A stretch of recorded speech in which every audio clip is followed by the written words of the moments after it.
Stand up! New York Giant fans still don't have 100% of a voice.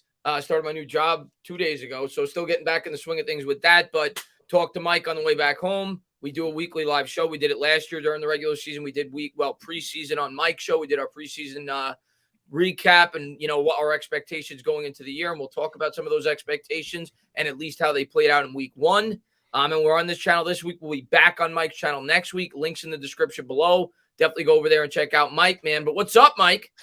What's up, Chris? It's the first time in a long time to be 1-0. That feels great. I mean, we don't see it too many times. And, I think me and you didn't expect to win Sunday, but we also knew the Titans got a little worse from last year, and there was a chance. And Brian Daboll, I love him already. I don't want to get too ahead of myself. It's one freaking game. I get it. But, oh my gosh, I'm just I love the guy right now. So, I mean, yes, there were some good, some bad. We'll talk about it, but it's just awesome to be 1-0.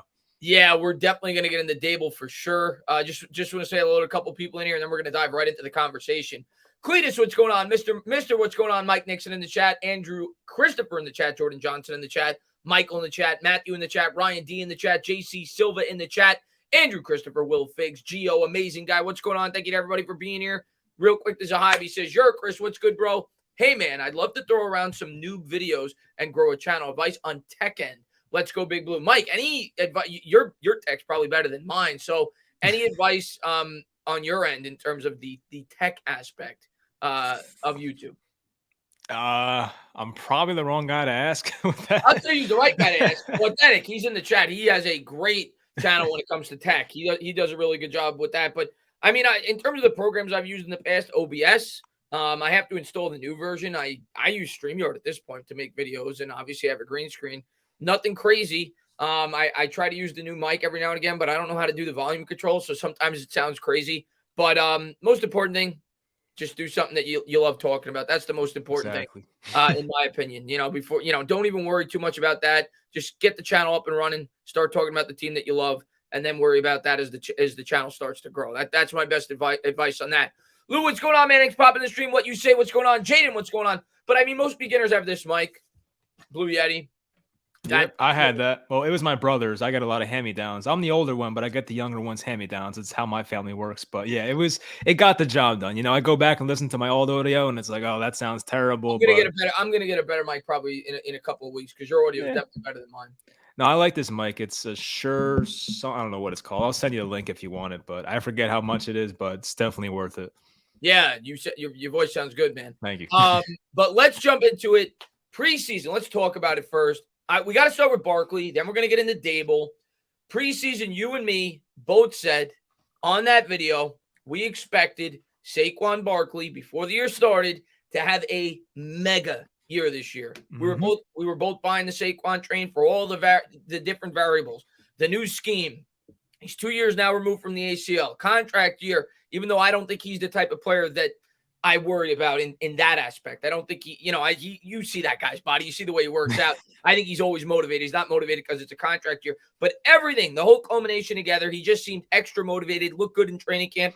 He comes out against the Tennessee Titans, a team that surrendered 100 yards 3 times all of last year in terms of teams. Saquon Barkley rushed for 165 yards by himself. He had about 200 scrimmage yards. He went out, set the world on fire. Now, I'm going to give credit to the line. The run blocking was good. The pass protection was pitiful, but they definitely gave Saquon Barkley some running lanes. But when Barkley got to that second level, Mike, he reminded you of 2018 Barkley. Oh, yeah. Honestly, maybe even a bit better. I don't remember him ever running this angry. I mean, you can make the argument that was Saquon's best game as a Giant. I don't think that's too far-fetched. I mean, you look at the yards after contact, it was 118. It's freaking crazy. I mean, the guy just literally put the team on his back, and I'm happy they made the adjustment at halftime to stick with the run more. It seemed like, the pass blocking, as you said, was not that great, but they just got the ball in Saquon's hands, and he made stuff happen. And yes, the blocking deserves credit, but just seeing him play at that elite level and be a top 5 running back in football, if we get that for 17 games, it would help the offense a lot.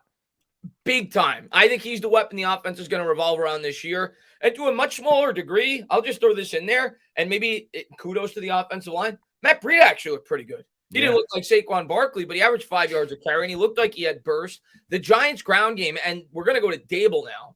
and we'll talk about Barkley and Jones and everybody else, the adjustment that Daboll made at halftime. First half, the offensive line was pitiful, couldn't pass protect. They looked like they were trying to come out and throw the football a bit. They went back to their roots. They said, all right, our strength in terms of blocking is run blocking. Our offensive line's not ready to do what we want them to do quite yet. They went back to the run. They made adjustments at halftime. And Brian Daboll and Mike Kafka, man, job well done. And that's the sign of a really good coach. Not to say, I'm not going to jump the gun, like you said. I'm not going to make Brian Daboll out to be the next Bill Belichick. It's only one game. But the adjustments they made at halftime, it was night and day against a very strong Titans defense week one. Yeah, it's something we haven't seen with the past couple coaches, I feel like, like we've seen instances of the Giants offense not working. We know about the Jason Garrett complaints, but I always think back to that Pat Shurmur game against the Eagles where Saquon had a great first half and then went away from him in the second half.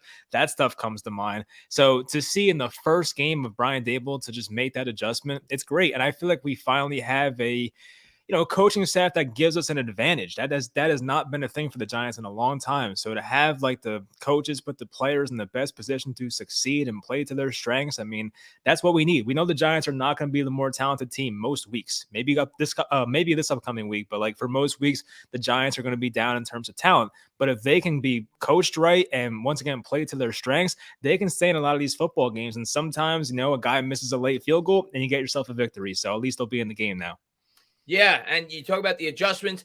The most obvious was the 2-point conversion, which I said on the live stream with about when the fourth quarter first started. I said to Bad Dog, who I streamed the games with, I said, if this game is tied with a minute to go, they have to go for 2. And that's exactly what Brian Daboll did. And I'm going to tell you, Joe Judge would have never done that. and I actually said it on Twitter, Mike, because after the day after the game, especially after a win, thoughts are running through your head. One thing that I overlooked in my post-game, celebration live stream, that Brian Daboll, that challenge that he won was huge. I just lost Mike. He'll be back. I'm going to talk to the chat. Mike must have just lost internet or popped out. He'll be right back. But, yeah, that's where I was getting to, and I'm sure Mike will pop right back in. This happens every now and again. But the challenge that Daboll won, there he is. He's back. But, yeah, Mike, I was talking about that challenge that he won with about 7 minutes to go. When you go back and think about it, if they pick up that big gainer, we don't know where what potentially develops from within that drive, and we potentially could have less time on the clock. We could have worse field position. So that was another decision by Daboll that I think a lot of people forgot about, myself included, after the game. That was another crucial decision. So overall, I think Daboll had as good of a first game you could hope for a head coach. Absolutely, yeah. I mean, I was a little nervous when they went for 2, especially like when Saquon was like met by the linebacker at first when he got the pitch. I thought he was going to get stopped short, but he had like a great effort and the linebacker kind of had a bad angle to the ball. But when he scored, I was actually surprised because those things never go our way. And especially when the field goal was missed, because that never goes our way either. I was saying on my reaction to the game that we have seen it go the other way plenty of times. Graham Gano, 63 yards back in 2018, Jake Elliott, 2017. We've seen so many field goals that are made against the Giants to lose the game, but this time it goes our way for once. So you love to see that. But yeah, you bring up a good point. That play where Daboll challenged it, I think they were going over midfield. So like that would have been good field position for Tennessee. It was a pretty obvious call looking back on it. So I'm glad they challenged it. But in real time, Mike, I didn't notice it until such time you saw the replay. And some of the coaching we've seen this weekend, last night, and there was even the play with the Bengals where Jamar Chase clearly had a touchdown, but they didn't challenge it. It was stupid. So to see our coach take advantage of that, that was nice to see. And the timeout management, no complaints there. Exactly. Something that we didn't love with Pat Shurmur and Joe Judge. So far, so good. Definitely showed aggression. Great halftime adjustments. We'll get into Jones. Always got to talk about the quarterback. Let me just read this quick from Julian. We're going to talk about the defense too, Julian, after we talk about Jones. But he says, Jihad Ward had a very good game, underrated signing. Listen, we went into that game, Julian, without our 2 best edge rushers, the guys that we think are going to be the guys that make this defense go this year. And for him and O'Shane Ximines, which, by the way, Mike, I don't go by PFF. I'm not going to read too much into PFF. They had Saquon Barkley ranked to 74. He should be 1,000. And they had Evan Neal ranked to 48, and I think he only gave it 1 quarterback pressure the entire 40? 4-0? Yeah. Oh, my 4-0. God. Wow. So I don't know. It is what it is. But O'Shane Ximines was actually the highest-rated player on the team for a guy that a lot of people were, down in the dumps on, that he even made the roster. You heard people, screaming for Quincy Roche. I went back and watched some of the game. he had a good game. He didn't get any sacks, but he was getting good pressure off the edge, setting the edge. Same thing with Jihad Ward. Jihad Ward, off the top of my head, had 2 or 3 really nice tackles. I remember he had a one-arm tackle where he was able to bring Derrick Henry down to the ground. And that's where the defense excelled this week, Mike. Before we get into the defense, let's circle back to Jones, and then we're going to talk about the defense and the job they did in terms of stopping Derrick Henry. Daniel Jones, most important player on the football team. What was your overall thoughts of his performance week 1? So, okay, it's hard to say this because, you can say if you take the one throw away, the guy had a pretty good day, right? But you can't take the one throw away. But let's do that for a second, right? Let's pretend the interception didn't happen. I thought Daniel Jones was accurate. He was on time. Obviously, he was highly pressured in the pocket at some points, but he was playing pretty well. And I know he missed, David Sills a couple times deep and whatever. Like, that stuff happens for most quarterbacks. I know, like, you would like Jones to take a shot there. And there were times Jones had enough time to throw the ball. He just wasn't looking downfield. But I feel like he was getting the ball out relatively quickly. That was probably part of the plan. And when he had a deep shot to Shepard, he took it. So, Jones running the ball didn't seem right. Something seemed off. Every time he slides, it's like it doesn't look natural. I think we all can agree with that. But now, back to reality. The interception, it was awful. I mean, trying to throw a back shoulder where the defender's already staring you down.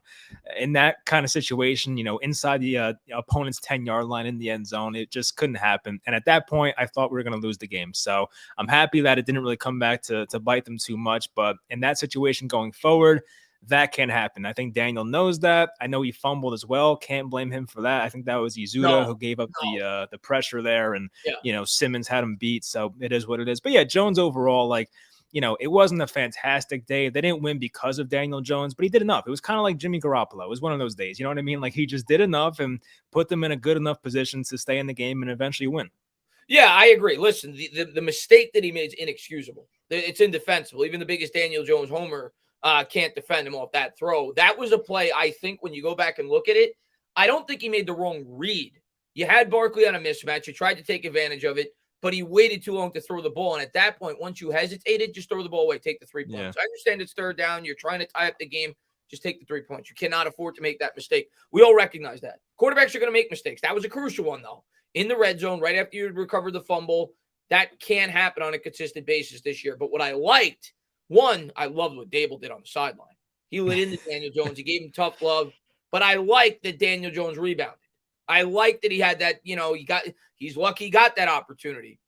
But I like that he got the opportunity. And granted, Saquon Barkley had a lot to do with that last drive. But Jones made a couple of crucial plays during it. He had a big 3rd and 5 pickup where they sent an all-out blitz. He had the bootleg rollout. He picked up a couple of yards on the 4th and 1. And then, of course, he had the game-tying touchdown pass along with the 2-point conversion, which I give a lot more credit to Saquon Barkley for that play. But regardless, it was nice to see him bounce back. And when you factor in it's Jones's first game in his 3rd scheme in 4 years against one of the better defenses in the National Football League, he's got an offensive line from hell. I mean, they gave up the most pressure in football, and most of it was from the interior week 1. You tip your cap a little bit. Like you said, he's got a lot to grow on. By no means am I telling anybody in this chat that I'm even closer to being convinced that he's going to be the 2023 quarterback. He's got a lot more to grow on. He needs to continue to improve, but I feel like I got about a C-plus performance, which is what I was hoping for, being that it was week 1 in a brand new scheme going up against the Tennessee Titans defense. So he didn't necessarily exceed my expectations, but I think he met them. He had a crucial mistake. The fumble, like you said, I'm not putting on him at all. Instantly all the Giants fans that can't stand him are going to blame him for that.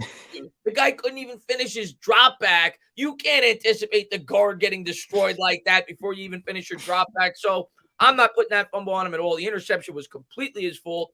But 17 for 21, like you said, he was more of a game manager because Saquon Barkley was getting the job done in a game in which I don't think most Giant fans thought he was going to be able to do it going up against this defense. So the Giants went through their strength from within that game, and that was the ground game. Of course, hit the big throw to Shepard, which I'm actually going to give more credit to Saquon. Because of Saquon, they stuffed the box, and it gave Daniel Jones and Sterling Shepard an opportunity to hit on a big play. But regardless, he made the throw when it was there. And, I think defenses now are going to adjust. I do. I think defenses are going to see what Saquon did week 1, and I think you're going to see the Carolina Panthers, the Dallas Cowboys. They're going to put 7 or 8 in the box, and that should give Daniel Jones and this wide receiving core a much better opportunity to convert on some big plays throughout the year if they could hold up blocks. So Barkley looking like that is only going to help the rest of the offense. That is a really good point. I think, yeah, going forward, I mean, if you're an opponent defensive coordinator, you have to say to yourself, like, I'm not letting 26 beat me. I'm going to make the Giants passing game with Kenny Golladay and Kadarius Toney barely playing. Make those guys try and beat us. And their, pass blocking offensive line definitely struggled. So that's a good point. And like the Titans secondary is no joke. So I definitely give Daniel Jones like a little bit of leeway because of that. And it's on the road and first game in a new system. So, I don't want to be too hard on the guy. I think a C+ is pretty, well put. I didn't leave this game feeling any better about Jones, but not any worse. It's kind of like where I was. So, I mean, it's definitely not a bad thing. Yeah, it's something to build on. Yeah. Bill, man, thank you so much, man. Saquon's accomplishment cannot be understated, especially behind that line. Let's face it, the O-line is a major work in progress. Behind that line and against that run defense, they gave up 3 100-yard games all last year on the ground. Like I said earlier, they only gave up 3.9 yards per carry last year as a run defense. They have one of the best interior defensive linemen in all of football. We have probably the worst interior offensive line in all of football. And of course, Barkley did a lot of his work on the outside, but regardless, man, absolutely, man. He was the best player on the field by a mile, and was one of the best football players in NFL for the entirety of week 1. So Saquon Barkley is back, and there are rare instances, Mike, where a running back can win you a football game. That was one of them. Yeah. For people that say running backs don't matter entirely, that was a game where it's like, no, Saquon Barkley, if he wasn't there, they don't win the game. Saquon Barkley is not. When I always hate it when people say, "Oh, you can't pay running," and I understand the philosophy, but Saquon Barkley is not your typical running back. Right. Saquon Barkley is a weapon. So he has more value than just like your average run-of-the-mill running back. Let's put it that way. And you saw that on full display week 1, and hopefully he continues to grow, and I think he will, provided he can stay on the field. He looks confident. He looks healthy. And this offense, I think, is going to get the most out of him. So great performance by Saquon. We're going to get into Toney as well. We're going to touch on those quotes, and then we'll get to the defense. Kadarius Toney, Mike.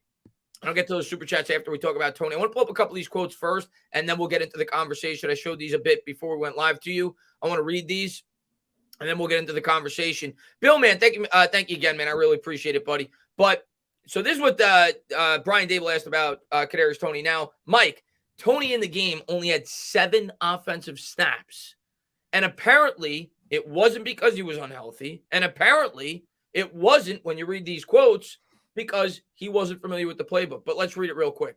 This coming out from Brian Daboll. Kadarius is working his way back. Those are the plays. We had more than just 7 plays for him, but they weren't called. And we'll see what happens this week, Daboll said. The guys that were out there, we have confidence in. We have confidence in Kadarius. I think, again, I've mentioned this before a couple of weeks ago with our receiver position. It's a competitive situation, and they'll be evaluated on a week-to-week basis. Then he went on to say this. So relative to inactives or playtime, I think he's kind of hinting towards Darius Slayton with the inactives, or amount of plays, everybody's got to earn their role. 1 week it might be a whole game. 1 week it might be less. But Kadarius has done a good job of learning our stuff. I have no concerns about him knowing our information, which was my line of thinking, Mike, after the game. And maybe that is still the reason he doesn't want to make Kadarius Toney look like a fool.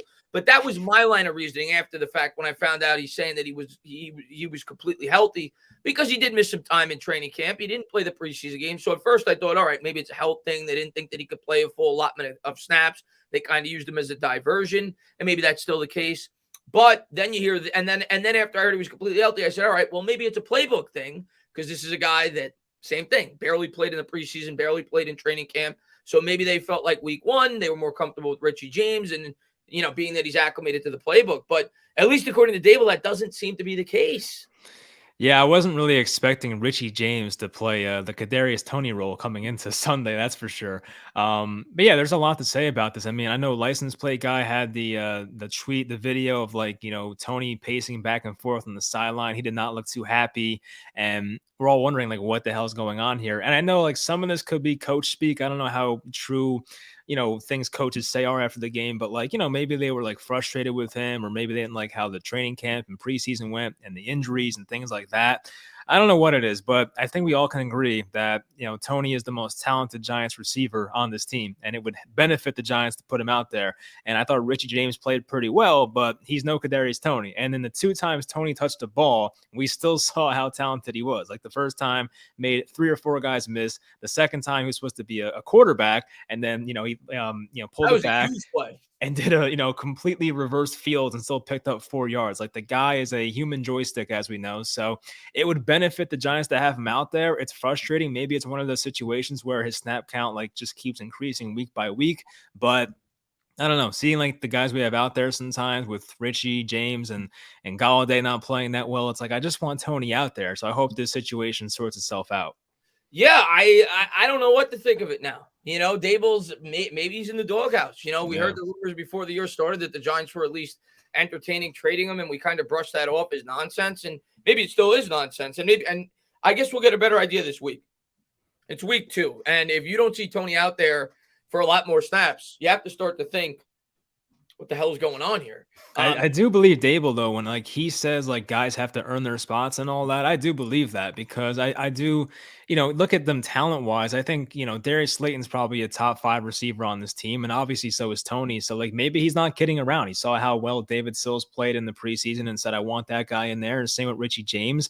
You look at them on paper and you're like, yeah, I'll take Toney and I'll take Slayton over those 2 guys. But based on how they played in practice and preseason, I mean, maybe Daboll just went off that. Maybe. And I will say Richie James, not that he's Toney, but Richie James did have a good game. He had one bad drop on what was one of Daniel Jones' best throws of the day.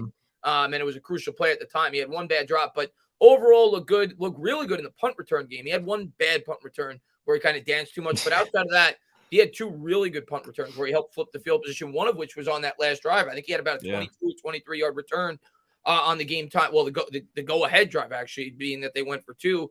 So James looked good. I mean, he was getting open. I like Richie James. I was happy when we brought him in. I just didn't expect him to be starting over Kadarius Toney. Right. So we'll see. I mean, I still have to think, Mike, in the end, Toney's going to have a defined role with this offense. And hopefully it's just early on in the season due to the fact that, he wasn't really out there so much in preseason and in training camp. But just win football games. That's the most important thing. Super V, could someone explain to me why Saquon wasn't nominated for FedEx Ground Player of the Week? He was the best running back week 1. I didn't even see who won it. I'm assuming maybe Jonathan Taylor. I know he had a big week as well. Yeah, it's ridiculous. How many guys get nominated? That's my question. He wasn't even nominated? That's what it says, right? It wasn't nominated. I just assumed it means that he didn't win it, but he had to be. I mean, if they have nominees, he had to be nominated. I know Taylor had a big game and Nick Chubb had a big game, but I don't know how you don't put Saquon in the conversation. Saquon led the league in rushing week 1 against a very good defense. Jonathan Taylor went against the Texans, and he had 2 less yards than Saquon. Give me a break. Should have won the award. Maybe DeAndre Swift. DeAndre Swift had a big game too against the Eagles, and they have a good run defense too. Yeah, I don't know, but they lost. Saquon should have won it. Saquon should have won it. Formula Fitness Man, he says, staying aggressive gave the Giants what used to plague the previous regime: some luck, opponent mistakes, and winning close games. Good to see. And that's what I want to touch on this actually. Yeah. I have it's not even a conspiracy. It's just a thought that if the Giants kicked the extra point and it was tied, right? Would it be 2020 or 21-21? I forget. Whatever. If I'm sorry, so it would have been 2020. No, 2020. No, I can't remember what the final now was. We can't remember. But let's just say it was tied. Somebody in the chat say it. I can't remember if it was 21-20 or 22-21, but obviously would have. Go ahead. All right, yeah. So let's say the game was tied going into that final drive. I think there was so much more added pressure to Randy Bullock to make that kick. I know there's pressure regardless, but if the game was tied and he missed it, it's still going to overtime. I think there was added pressure to Randy Bullock, who I know has been around for a long time. But you get what I'm saying, though? There was more added pressure because if he missed that kick, they lose the game, which happened. I do think if it was tied, he'd be more relaxed and just chill about it because, okay, I missed, that sucks, but we're going to overtime. There was no overtime option. So I think that kind of played into it as well. That's a really good point you bring up. That's a really good point you bring Possible. up. Yeah, and what did you think when Daboll decided to go for 2? I was completely on board with it. I'm assuming you were too. Yeah, I was a little surprised. I mean, it was definitely a thought of mine when they scored the touchdown. When Myrex scored the touchdown, I was like, I wonder if he go for two here. Then you see it happen, and it's like, whoa, I was not expecting that. I think So it was because it was on the road. I yeah, I think right. it had it been at home, I think he tries to send it to OT, but the fact they were on the road, you try to go for the win there. I think that was the line of reasoning, Yeah, which it's I happen to agree with. road game, underdogs by almost 6 points. It's like, week one, and it shows the guys you trust them. That's another big thing. So I And they think the talked players about that loved after it. the Yeah. game. They talked about that after the game, and Daniel Jones is never going to bash his head coach, but he came out and said that he appreciated the fact that Daboll did that, and it made you think, well, he must have not liked Joe Judge too much then. You know what I'm saying? So, Yeah. and a lot of players came out and said that. Saquon Barkley said that he showed trust in the players, and that's a good thing. That's what you want your head coach to do, regardless of the talent level. He has to show trust. He has to show faith in his players. And I expect him to continue to do that this year. I don't think he's going to be one of these coaches that's insane, like the guy from the Chargers who goes for it from his own 2 yard line. Yeah. But I definitely think he's going to be much more aggressive than the prior head coach. Well, the Giants had times in the first quarter, especially where they could have gone for it. And one of my friends I was watching the game with was kind of pissed off they weren't going for it, but they were like fourth and They were on their own sevens. like 35 though. Yeah, I was like, no, you can't do that. This is Yeah, not Madden, buddy. Let's just punt the ball. I know it sounds like Joe Judge, but let's get the field position. This is a good team, and luckily it worked out. yeah, no, I had no issues with anything he did in that department in terms of being aggressive or not aggressive in the instances in which he was. Troy, man, thank you very much. Who wins this week, Browns or the Jets? Browns. Yikes! Can the Jets beat anybody right now? Like seriously, with Joe Flacco, like can they beat anybody? I said it before the year, and Jets fans are going to hate me for it. And I don't hate the Jets. I say it all the time. I root for the Jets when they're not playing the Giants. I think 4 wins this year for the Jets at best because their schedule is brutal. And the fact that Zach Wilson, they say, is going to miss at least 3 weeks, may miss more. Mm. It's tough, man. It's tough sledding. Now, maybe they caught a break. TJ Watt's hurt. They're not going to get him when they play the Steelers. Maybe they get a break there. But I do not think the Jets are going to be very good this year. I'm taking the Browns. The Browns beat the Panthers. They were able to run the ball. They still got the strong offensive line. They still got a good defense. So I'm taking the Browns. I think the Browns are a better football team, even without Deshaun Watson. Yeah, I would say the Browns win like 24-10 or something. I don't see the Jets winning. Now, the Browns are an interesting team, Mike, because everybody obviously wrote them off because Watson's out for 11 weeks because of the suspension. But if they could tread water and win 6 or 7 games in those first 11, Yeah. and you get Watson back, suddenly that's a team that you don't want to play in the playoffs. Yeah, and people are saying the Browns had such an easy schedule, like the first half of the year. I haven't looked at it, but if that's true, I mean, they are good enough to beat like average to below average teams. They almost lost to Carolina, but they pulled it off, and their rookie kicker made an awesome kick at the end. But like that team is still good enough talent wise. Offensive line, running game, defense. We know that. So if, as you said, if they can just stay above 500 till Watson comes back, and the thing with Watson, if he comes back, I don't know if he'll beat Deshaun Watson right away. It's been a long time since he played in the NFL, and he looked like crap in the one preseason game he played in. So that factors into it as well. But if he's the same Watson and they come back and they're like 7-3 or something, or 6-4, it's gonna be fun. Yeah, they're gonna be dangerous come playoff time if he's watching by the time the playoffs come around. Donovan, man, thank you very much, man. Also, that play where Tannehill lost yards. Yeah, That's great facts. call. Yeah, great call. That's another. Those 2 or 3 yards could have made a big difference in terms of maybe it does go through the uprights. Had it been 2 or 3 yards closer, for sure. And I remember during the game, I was like, wow, I'm surprised that. I knew that they were trying to set it up, to get more towards the side of the field that the kicker wanted it. But to lose 3 yards on a play like that, it was like, and it's not like they were like 30. It was a 30-yard kick at that point. It was a 44, 45-yard kick. So those yards meant something. And that's a great call by you, Donovan. That was definitely a fact. Could have been a factor. Let's put it that way on why he missed the kick. Yeah, I'm not saying I know more than Mike Vrabel, but if I'm them in that situation with the amount of time left, it was only second down, so they could have spiked it. I'm running with Derrick Henry off the right tackle. Like you get it to the right hash. He picks up a few yards, and like, why are you going to dive backwards with Tannehill and lose? Play, Mike. Not just that play. How about the play where it was, I think, a 3rd and 1, and they did a direct handoff to the tight end? They did a direct handoff to the tight end when they got the best running back in football back there. They got way too cute. And then they did a wildcat on another 3rd and 1. I'm like, what are you doing? Thank you, but thank you. I was like, the Titans, they definitely helped us a bit with some of their play calls. For sure. But yeah, we're gonna get over to the defense now. Let me just don't forget the missed extra point. That as well. Yep. That's what made us have to go for two to take the lead. But yeah, that was a big miss at the time. I was going crazy when he missed it. Hamid says, I'm glad Saquon didn't win the FedEx ground game player of the week. Just more gasoline to Barkley's fire. Not only was he I saw somebody say in the chat, they mentioned 3 running backs. It was Chubb, Taylor, and Swift. So he wasn't even nominated. Wow. So they said he wasn't even in the top 3 player of the week, and just more gasoline for Barkley's fire. He's running like Adrian Peterson, running angry. Let's go, Big Blue. Hamid. He's not, for everybody that says he's a dancer or prancer, he was not doing that.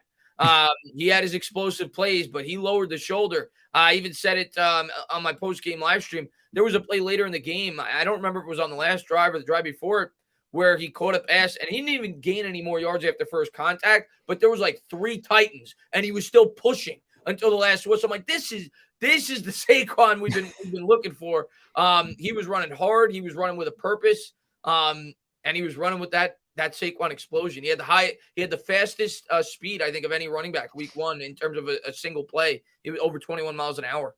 Yeah, I mean, we know, tremendous athlete. And that was one of his, like, very few knocks coming out of Penn State, was, like, just kind of dancing around and going, like, east-west. And we did see that with the Giants at some points. And that, of course, was some of the offensive line not being good. But he just looked different running the ball. Like, he just had a north-south approach and made guys miss and, lowered his shoulder. So maybe Saquon just improved as a running back. I know, like, it's more him being healthy. That's the big part of it, obviously. But there could have been elements of Saquon's game that he even got better at this past offseason. Yeah, I think he did. Yeah, I think he did. Noah, man, he says Bullock missed versus the Jets last. He did. I didn't know that during the game.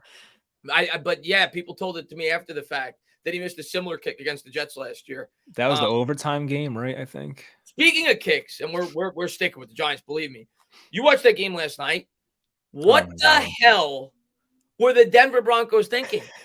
You're paying Russell Wilson $250 million. And by the way, the Broncos fumbled it on the 1-yard line twice. Like, they did everything in their power to lose that game. Yeah. But they elected, rather than go for it on 4th and 5, to kick a 64-yard field goal when you have one of the best quarterbacks in football behind center. Are you kidding me? Yep. I actually work with a Broncos fan, and I didn't make fun of him. I was more just like, what the hell happened last night? And he was pissed. So I'm like, it's your first game as a head coach, and you have 5 yards to pick up and with a ton of time left. And if you were watching the Manning cast during that was hilarious. Like, they were just going off. Peyton's doing this the entire time. And, Shannon Sharp's yelling at the screen, and they're like, what the hell is this guy doing?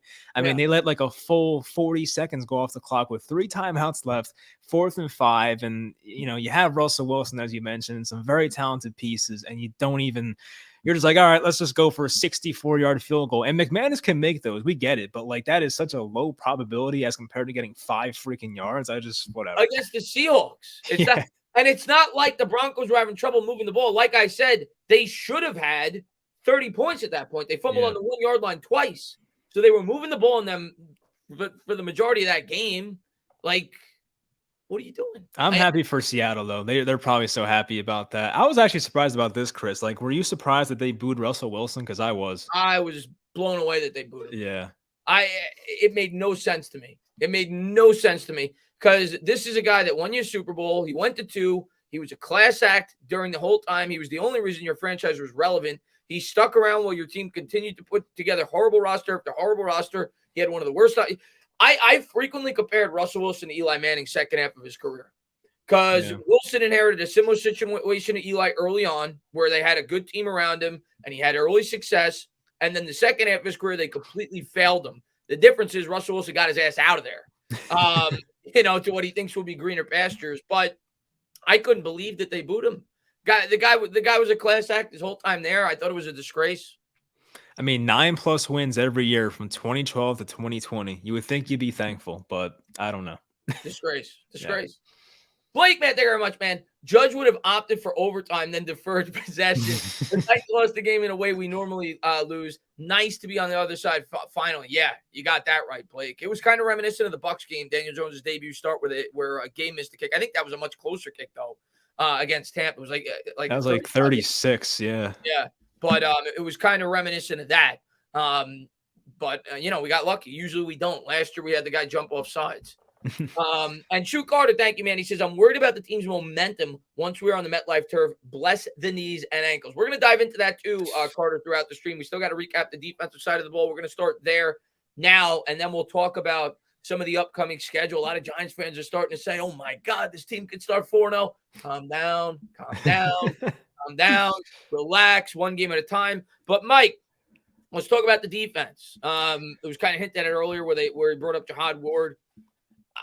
Derrick Henry, I looked at the stats, Mike. Derrick Henry had 56 yards rushing in the first half. Mm-hmm. His second carry of the second half was 18 yards. So you couple that. 74 yards between the first half and his second carry in the second half. He had 82 yards for the game. So he had like 6 yards outside of that one carry in the second half.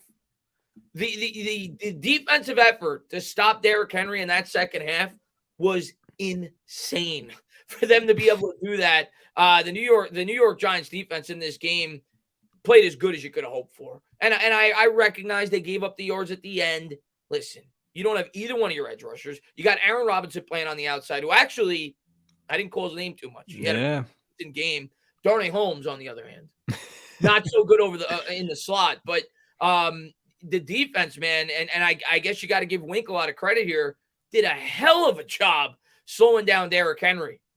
I mean, yeah, this game, when it was 13-0, had 35-0 Titans type vibes to it, and they just completely locked down after that. It's just another defensive adjustment. They probably put more guys in the box or something. I don't know how they stopped Henry and did so well against him. 21 for 82, under 4 yards a carry against a guy like that. And Derrick Henry, we know, usually breaks a big run every game. The Giants were able to hold him to what's his longest run? 17 yards maybe. He had an 18-yard run. His second carry of the second half was 18 yards. I mean, yeah, to contain him, and Tannehill had a pretty decent day, I would say, especially stat-wise, 266, 2, no interceptions. But you mentioned it, Darnay Holmes definitely had some bad moments, but guys like Adoree Jackson played very well. We didn't call Aaron Robinson's name too much. I mean, there were some plays where guys were left wide open. Tay Crowder was a liability in coverage, and Calitro on Dontrell Hilliard. Tay Crowder did have a nice hit though, Mike.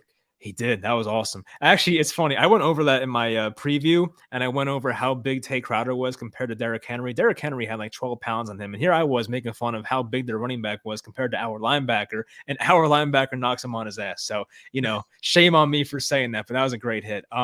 But yeah, Calitro, giving up the touchdown to Hilliard, and I know this is about next week. I'm petrified of McCaffrey. Those guys couldn't even cover Hilliard. I am petrified of McCaffrey. He might have 15 catches for 150 yards next week if they don't fix that. So hopefully that is fixed. But the Titans, I mean, their offense is decent, as we know. I mean, last year they had inflated numbers because of how great Derrick Henry was in the first half, but we know who Tannehill is. It's a decent offense, but to hold them to 20 points without your top two pass rushers, as you mentioned, that's the exciting part, because once they get those guys back, they're going to have a better pass rush, plain and simple. There were too many times where Tannehill had too much time to throw the ball. And if you have Kayvon Thibodeau, who we all have high hopes for, and Azeez in year 2 now, that should be less time for the quarterback to throw the ball. Yeah, and what did you think of Wink's overall game plan in terms of how we all expected him to be super aggressive? I didn't know he was going to be that aggressive with those two guys out. I on the last drive, I remember watching the game. He had McKinney lined up on the near side of the camera, where we're watching it. He was on the same spot. He blitzed all 3 plays. same spot. Wink was like, "There's no surprise here. I'm sending McKinney. I'm making Tannehill throw the ball." What was that refreshing for you? Did you like? Now there's gonna be times where we pull a hair out. I remember there was a hold the first and 20, and they picked up 26 yards on the next play because we sent 7 guys. Right. But did you like what you saw in terms of the aggressive nature of the defense? Well, yeah, that was my concern coming in, because our corners, I mean, not Adoree, but the other corners are definitely questionable. So I was wondering how they would hold up. And I mean, you would rather go down being aggressive than not being aggressive and just sitting in zone all game. Sometimes that pissed me off with Patrick Graham. It'd be a 3rd and 2 and they played 10 yards off. We didn't see too much of that today, thank God.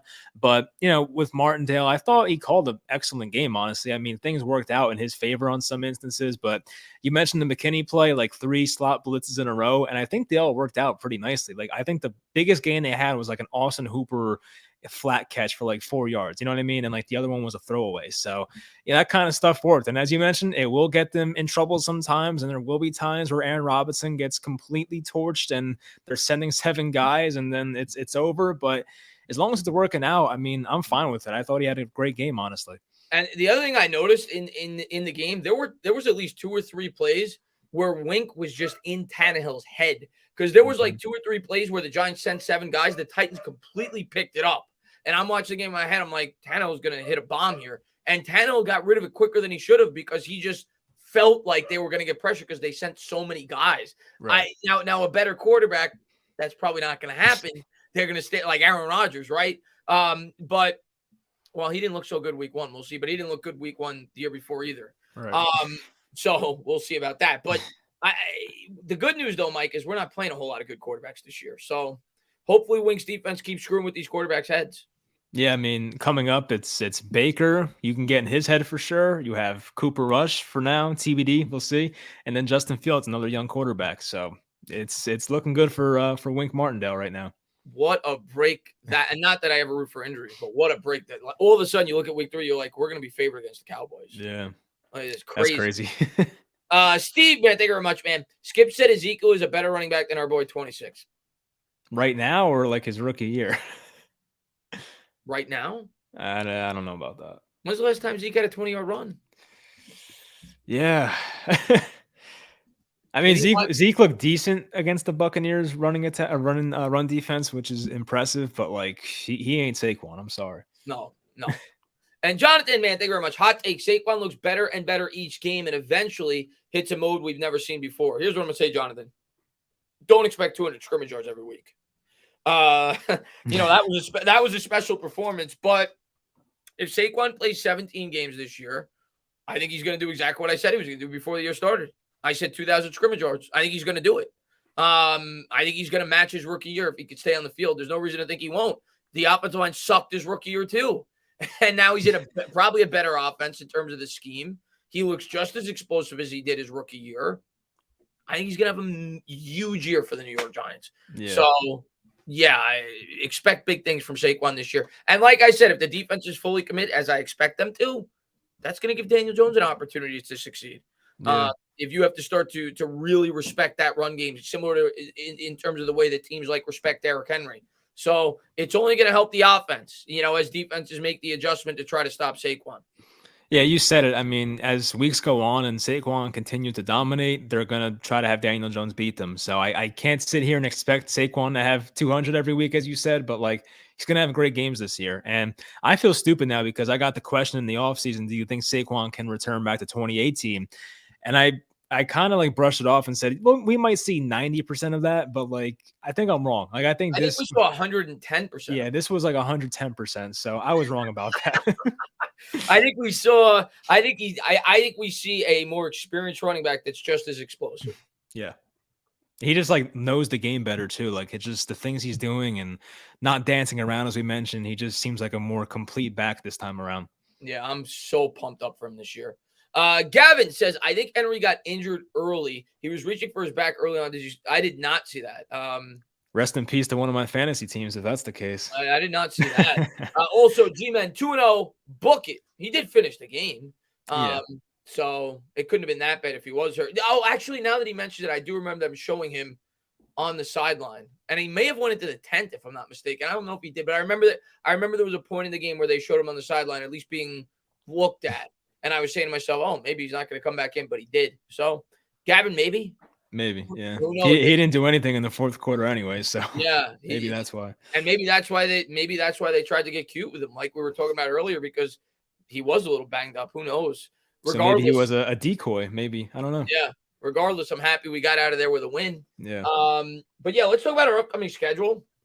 Next 3 games, we'll talk about that.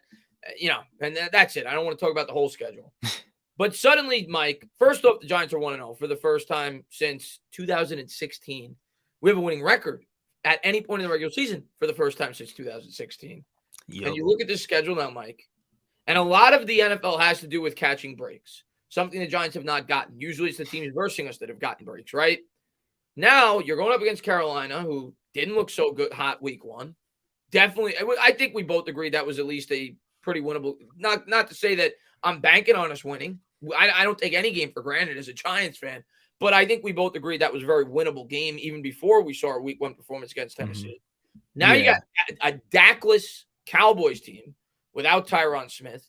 They lost Amari Cooper. It's not the same Dallas team. Their left guard's out too, McGovern. So even if Dak was playing, they're not the same Dallas team. Now you take Dak out of it, and then you got the Bears. And I know the Bears surprised the Niners week 1, but the Bears aren't really scaring me. So, Mike, I'm looking at these next 3 games, and I'm saying I'm not gonna be the 3-0 guy. I'm not saying that the Giants, but I think we're going 2-1. I think we're gonna be 3-1 after 4 games. With some of the breaks that we've caught. Now, nothing would shock me. We could go 1-2 over the next 3, but I'm going to bank on 2-1 and a 3-1 start, which is more than you could have hoped for before the year started. If you were trying to be as realistic as you could before you get those 2 really tough games, but then we get that 4-game window that we've talked about. So suddenly you're like in your head, you're like, if the Giants catch a couple of breaks, we may be playing meaningful football throughout the season. That's all I want. I'm looking forward to the Thanksgiving game. I just want to be competitive for that. Just get me to Thanksgiving and be competitive, please. I just want that. So hopefully beyond that, of course. But yeah, I mean, you look at it now. I was thinking a week ago that after week 4, they could be 2-2 at best. Now I'm thinking it's 2-2 at worst. And 4-0 at best. 4-0 at best. I mean, yeah, I can just be like sitting here as a Giants fan with them 4-0. I mean, can you imagine that? Like, when's the last time the Giants started 4-0? I mean, like... Imagine if we were 4-0 going to London to take on Aaron Rodgers. And if the Packers keep looking bad, I mean, I don't expect that, but like if they do, I mean, all of a sudden you're going to start getting me believing this team could go 17-0. No, but I'm really excited, man. After that win, we have a lot of holes, and we're still going to struggle next week because I don't think Thibodeau is going to play. Like you said, McCaffrey's definitely going to be a mismatch nightmare for this defense. We're not great in coverage at the linebacker spot, so that's a great point you brought up. And they have a pretty good defense, but I definitely think we could beat Carolina. And the other thing, Mike, is we got 3 straight home games, so we should be very well rested during this stretch as well. So everything sets up very well for the Giants before they take on the Packers and the Ravens. So as good of a week 1 as you could have hoped for, both in terms of the result and things that happen around the league in terms of our upcoming matchups. So things are looking up right now. If you're next week is the classic letdown spot. I don't take Carolina lightly, but the Giants are favored. So, like, 2.5, right? It was 1. It went up to 2.5. Yeah. So it's winnable. That's for damn sure. But I think their roster is pretty good. They're young. Baker's hit or miss, though. You never know. Even Dallas. Does Matt Rule finish the season? Ooh, I think he does, but I'm not confident. Is he back in 2023? No, I don't think so. Signed him to that mega deal. Remember, 7 years? Yeah. But I agree with you. I don't think Matt Rule's coming back with the Carolina Panthers. Good thing we missed out on that guy. Thank God. Yeah, I mean, he gave up draft capital for Darnold. Now he gives up draft capital for Mayfield. Right. It's a clown show. He's a disaster, and I think he's on his way out. Clock, man, thank you very much. Mike, too nice. You are right. Pressure. Lost the field goal. I missed that. Yeah, it was a good point that Mike brought up in terms of us making that 2-point conversion. It made it an entirely different thought process for Bullock. If it was a tie game, there's not nearly as much pressure because if you miss it, you're going to overtime.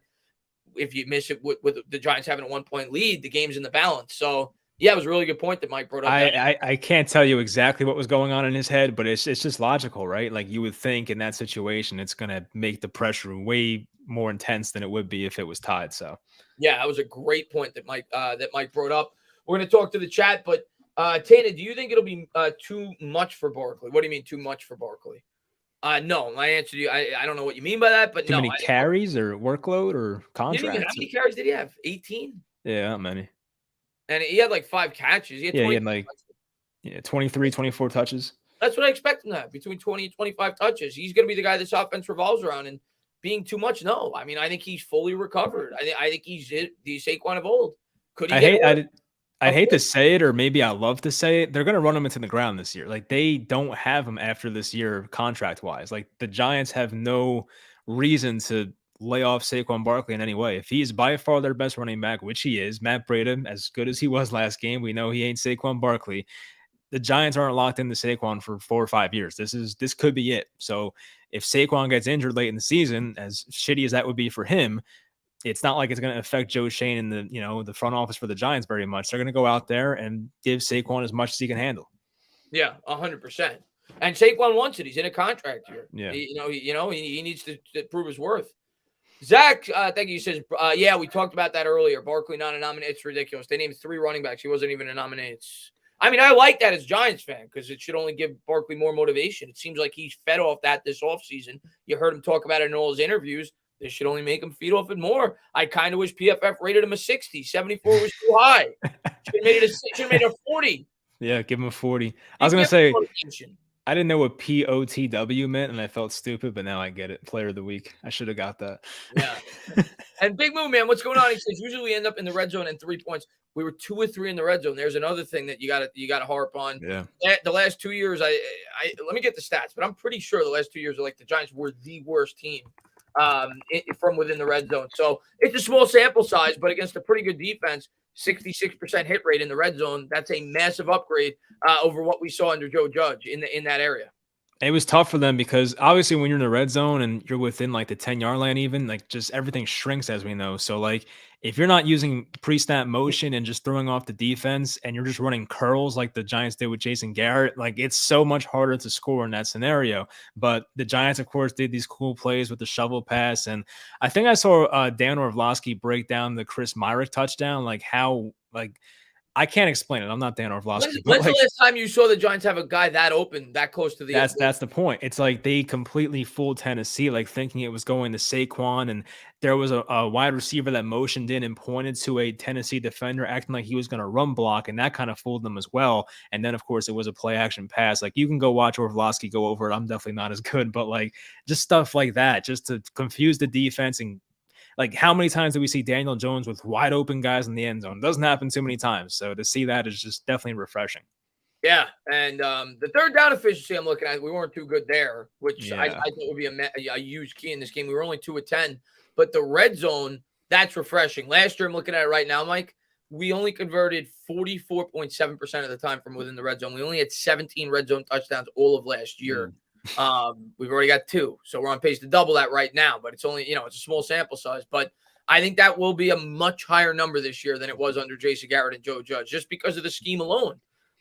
So that's why we'll score more points this year. Yeah. We're successful from within the red zone. Sticky Fingers. He says, that Crowder hit on Henry. Blake can't do that. And I'm not gonna lie, that was a nasty hit. I still think Crowder sucks in coverage, and you saw it from within that game. But that was a nasty hit, man. I ain't even gonna hate on him for that. I was looking. Crowder gave up 4 completions on 5 targets and allowed a perfect quarterback rating. That was not good. And he was responsible for the big gain on the outside on that touchdown, right, to the running back out of the backfield. I didn't get a chance to watch it after the fact. He gave up that long catch to Hilliard, I know. Not the touchdown one. There was one where he went 40 yards from midfield. I don't know how to explain it, but yeah, he had a rough game in coverage. Yeah, well, we know that he's not good in coverage. Yeah. Clock, he says, how about that red zone? Send Joe the playbook. Yeah, and Joe Judge didn't miss a beat with New England. Oh yeah. 7. Listen, if I'm a Patriots fan, I'm pretty concerned. I said that in one of my videos yesterday. Them and the Cardinals. I mean, it's looking rough. I just don't see how it gets much better for New England. Yeah, I thought Mac Jones overachieved last year. I don't think he's very good. Yeah. And now you got Joe Judge being part of that offense. That was probably one of the worst offseason acquisitions this year. Yeah. We should be after a good coverage linebacker. Go after a good coverage linebacker in the draft. Yeah, 100%. That's one of the biggest needs on this defense, especially in a defense like Winks. Corner, I would say corner still are probably our biggest need going into next year, at least as of right now. We still got 16 more games to look at this team, but corner and coverage linebacker is what is 2 huge pieces this defense lacks right now. And you would think Tay Crowder would be better in coverage. He was a former running back, so you think he was nimble like that, but we just haven't seen it. I thought he'd be better. Definitely not. Let's see. Game Changer says at least Joe Judge isn't. Okay, yeah. Isn't Matt Patricia right offensively? Matt Patricia's calling the plays, but Joe Judge is involved. Yeah. They don't really technically have an offensive coordinator, but yeah, Patricia's calling the plays. I'm sure Belichick's got his hands all over it also. I do miss Joe Judge for special teams. Their special team sucks. I have to be honest. but I will. Our punt coverage is bad. But Jamie Gillen was good. Oh yeah, he was really good. We missed the extra point too, but yeah. Yeah, but his punt, And a couple, if I'm being fair, Mike, a couple of those punts, he kind of outkicked the coverage because they were so far. But yeah, our punt coverage in preseason and week 1 is definitely a problem. The first punt, they went what, like 40 yards? They flipped the field position. Yeah, Matt Breida took a bad angle, and Myrick missed a tackle. Yeah, that was bad. But I like that Kyle Phillips. He's a good player. I know he's a rookie, but like he was good. He even tore up Darnay Holmes in the slot. Garrett Jones says, "What game do you think Golladay gets a touchdown?" Hopefully this week.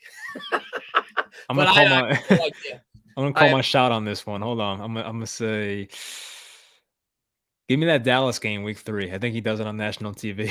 In Dallas? Yeah. I hope so, man. I want him to get going. He only had what, like 2 catches? 2 targets, 2 catches, 100% catch percentage though. Who else is doing that? and I don't think Bellinger had a catch, right?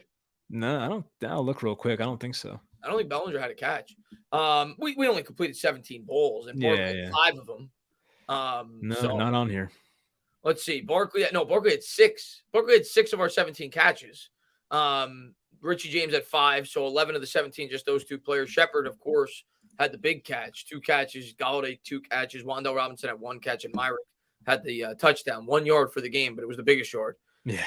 So it sucks about Wan'Dale though. I mean, he should be fine, but like when he went out, it was 13-0, and I'm like, oh my gosh, we cannot get a break. But hopefully he's fine. I'm really excited to see the injury report this week. Not just him, but obviously the edge rushers. Yeah. What's your take on that? I think Thibodeau's going to be out again. I don't know. I can't say I've been keeping up like that closely with it, but like they're not going to rush him back at all. Like they know it's a long-term approach with Thibodeau. I'm sure he's very anxious to get out there, and maybe he'll be smoking some cigarettes, as he said after last game. But no, the Giants definitely have his long-term health and in their best interest, so they're not going to rush him out there. Yeah, and when it first came out, they kind of hinted that Thibodeau was probably it sounded like week 3. And I wouldn't even be shocked if it's week 4. Like, I think they're going to be, like you said, I think they're going to be very cautious. He'll be out there sooner than later, but I think they're going to be really cautious. I don't expect him to be out there this week. I'm just happy we don't have to wait till next August, because that's what it looked like when he first went down. So, I know. Thank God. Oh, my God. I almost lost my breath when I saw that happen. But hopefully we get old Adoree back this week, because just him alone is going to help this defense a lot. Like you were saying, we were blitzing. We were getting pressure here and there, but not nearly enough on the quarterback. And luckily, we're going against Mayfield this week, but still, especially with McCaffrey, they got some weapons. DJ Moore, Robbie Anderson, deep threat on the outside. I think we're going up against better weapons this week. I'll say that. Not quite as good of a quarterback. I probably have Tannehill above Mayfield, but it'll be a little bit of a test. So if we can get old Adoree back, that'll go a long way. Yep. That guy Jose says, does Adoree have a long-term future with us? Plays well. I think he's back next year. Yeah. I think Jose, I think when the Giants backloaded, he was the first player they went to reconstruct the contract when they were having issues, obviously due to Dave Gettleman and backloading contracts his last year here. He was the first player they essentially extended by backloading the contract. You're further committing to him the following year. So he'll definitely be back next year. And then after that, you take it year by year. You see if he can stay healthy. He's still young. You got to see what they do. So we'll see. But yeah, I definitely think he'll be back next year. And I also do think he fits this defensive scheme relatively well. So yeah, he's got a chance to be here for more than just next year, but he'll definitely be here next year. Yeah, I agree. I'm looking at it now. He has a $10 million dead cap hit. So you're losing $10 million just to get rid of him. And it's a $19 million cap hit. So I think it makes sense to keep him. 19 mil is a lot, but it's better than just letting him go and not being able to use. Imagine what our corners would be without him next year. Yeah, I don't want him. Probably a rookie corner, and you'd be starting Aaron Robinson. So yeah, he's coming back. I think when they backloaded his contract, they further committed to him. The Big Moose says this game go away. I think you meant. I'm assuming you mean we lose this last year. Last 5 years. Yeah, the last 5 years. Yeah, we find a way to lose that game. Usually we come out on the other side, and I completely agree. Sticky Finger says, I agree our linebackers can't cover a bed with a fitted sheet. We worried about CMC? Yes. I worry we're sleeping on Carolina, even though they suck. They match up well to us. I'm not sleeping on them. I know we beat them last year. That doesn't mean that I don't think we can beat them, and I'm going to probably pick us. Now, I am very superstitious. I picked against the Giants week 1. So on YouTube, I'll probably pick against the Giants. But if I'm being completely honest, I'm probably picking the Giants. I was going to pick the Giants before I saw their week 1 performance. But by no means do I think this is a pushover game. By no means do I think that you should go into this week as a fan being like, oh, yeah, Giants are going to be 2-0 easy. No chance. Giants shouldn't take anybody for granted. So this is far from a sure thing. I just hope we can build off of week 1. But, yeah, they definitely have some strengths that could expose some of our weaknesses on the defensive side of the ball. And they have a pretty good defense, Mike. They definitely have some talent on that defense. We saw how much the interior offensive line struggled week 1. They got Derek Brown. Obviously, Brian Burns off the edge. So, they got some talent on that side of the ball. Yeah, even their corners and the secondary, like Jeremy Chinn's awesome. J.C. Horn, the first rounder last year. C.J. Henderson was another top 10 pick. And I think they have somebody else in the secondary. Like, they're good. So I don't take them lightly. I'm coming into that game expecting to win. But if the Giants lost like 26-17, would I be shocked? I mean, not really. I think Carolina is a pretty good team.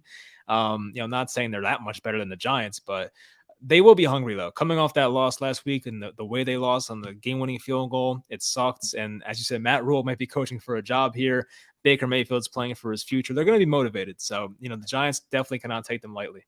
And the good news, Mike, and I didn't get to watch that game, obviously, but the good news, when you went back and look at it, the Browns ran all over them. Yeah. And that was with a limited quarterback. So you have to figure Carolina tried to jam the box and stuff the box. I mean, they had Jacoby Brissett out there at quarterback, and they knew that the strength of that team was the run. Not to say we have the same offensive line as the Browns, but it's good news to see that they were able to run as well as they did against this Carolina defense, and it gives you, some hope.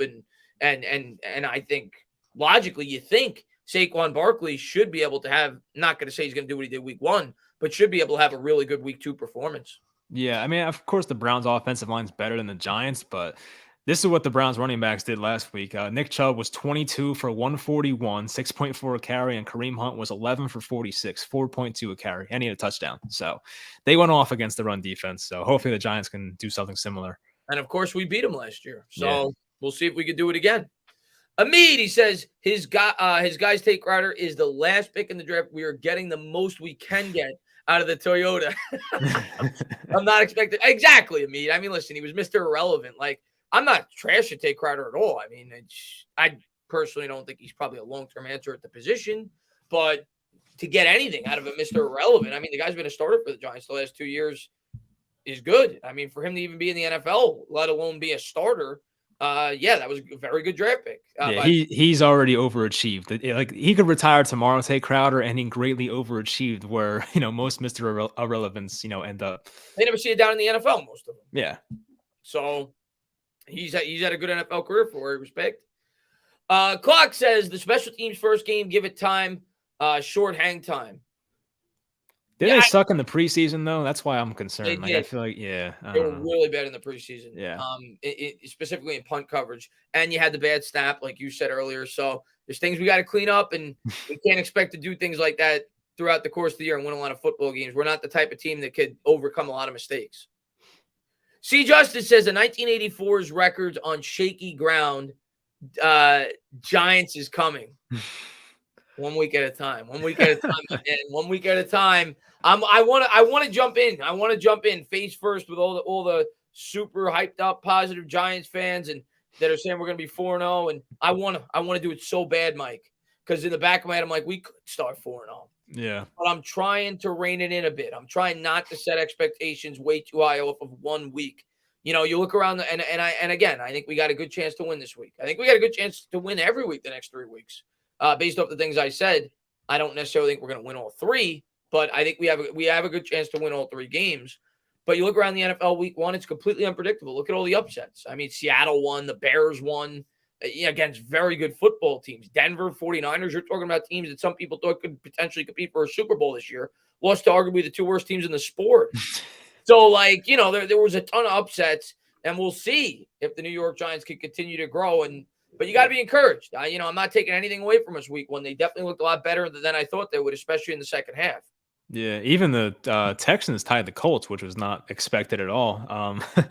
But yeah, I mean, the schedule, it's breaking nicely. I mean, this is the best I have felt about the Giants since, oh my God, probably honestly since week 2 of 2017. Like that game they had against the Lions when they lost Monday night versus the Lions and they went 0-2 to start the year. It felt like things were really starting to collapse. And I don't think I felt that good about this team since then. So a very long time. So I feel very optimistic about this team, but to expect 4-0. I mean, I can't sit here and say that, but if they can get 2-2, even 3-1, I am super satisfied. 3-1. I think at this point I want 3-1. Yeah. With that be being nice. out, I think I want 3-1. Corey says best moves of the game, Daboll's dance moves. Yeah, in the locker room after the fact. That was great. That was fantastic, man. Let's see. Yeah, one game at a time. Panthers versus Giants is gonna be a tough one. Yeah. Can't take anybody. This team can't. No team can take anybody for granted. Like I just said, the 49ers lost to the friggin' Bears. Yeah. There's a team that was in the NFC title game last year. So, the Seahawks beat the Broncos with Geno Smith, the quarterback. So, you can't take anybody for granted in the NFL, Mike. Didn't the Jets beat the Rams in 2020 or something like that, right? The Jets had a couple of big – I know they beat the Cowboys when the Cowboys were good. The Jets have had a couple of big upsets the last couple of years. Can't take nobody lately, yeah. Yeah. Let's see. Jeff Fiegel said that Gillen punted the ball to the wrong side of the field, so all the coverage was on the opposite side. That's why I could see that because they were on the wrong side of the field. He's actually definitely dead on with that one, I think. Okay. What's up, man? Good to see you, Slurpee. He says, why does it feel like it should be Friday already? Well, because we won. Yeah. That's why. So now you can't wait. Normally you're dreading Sundays. Now you start 1-0. You see our next 3 games. Now you can't wait.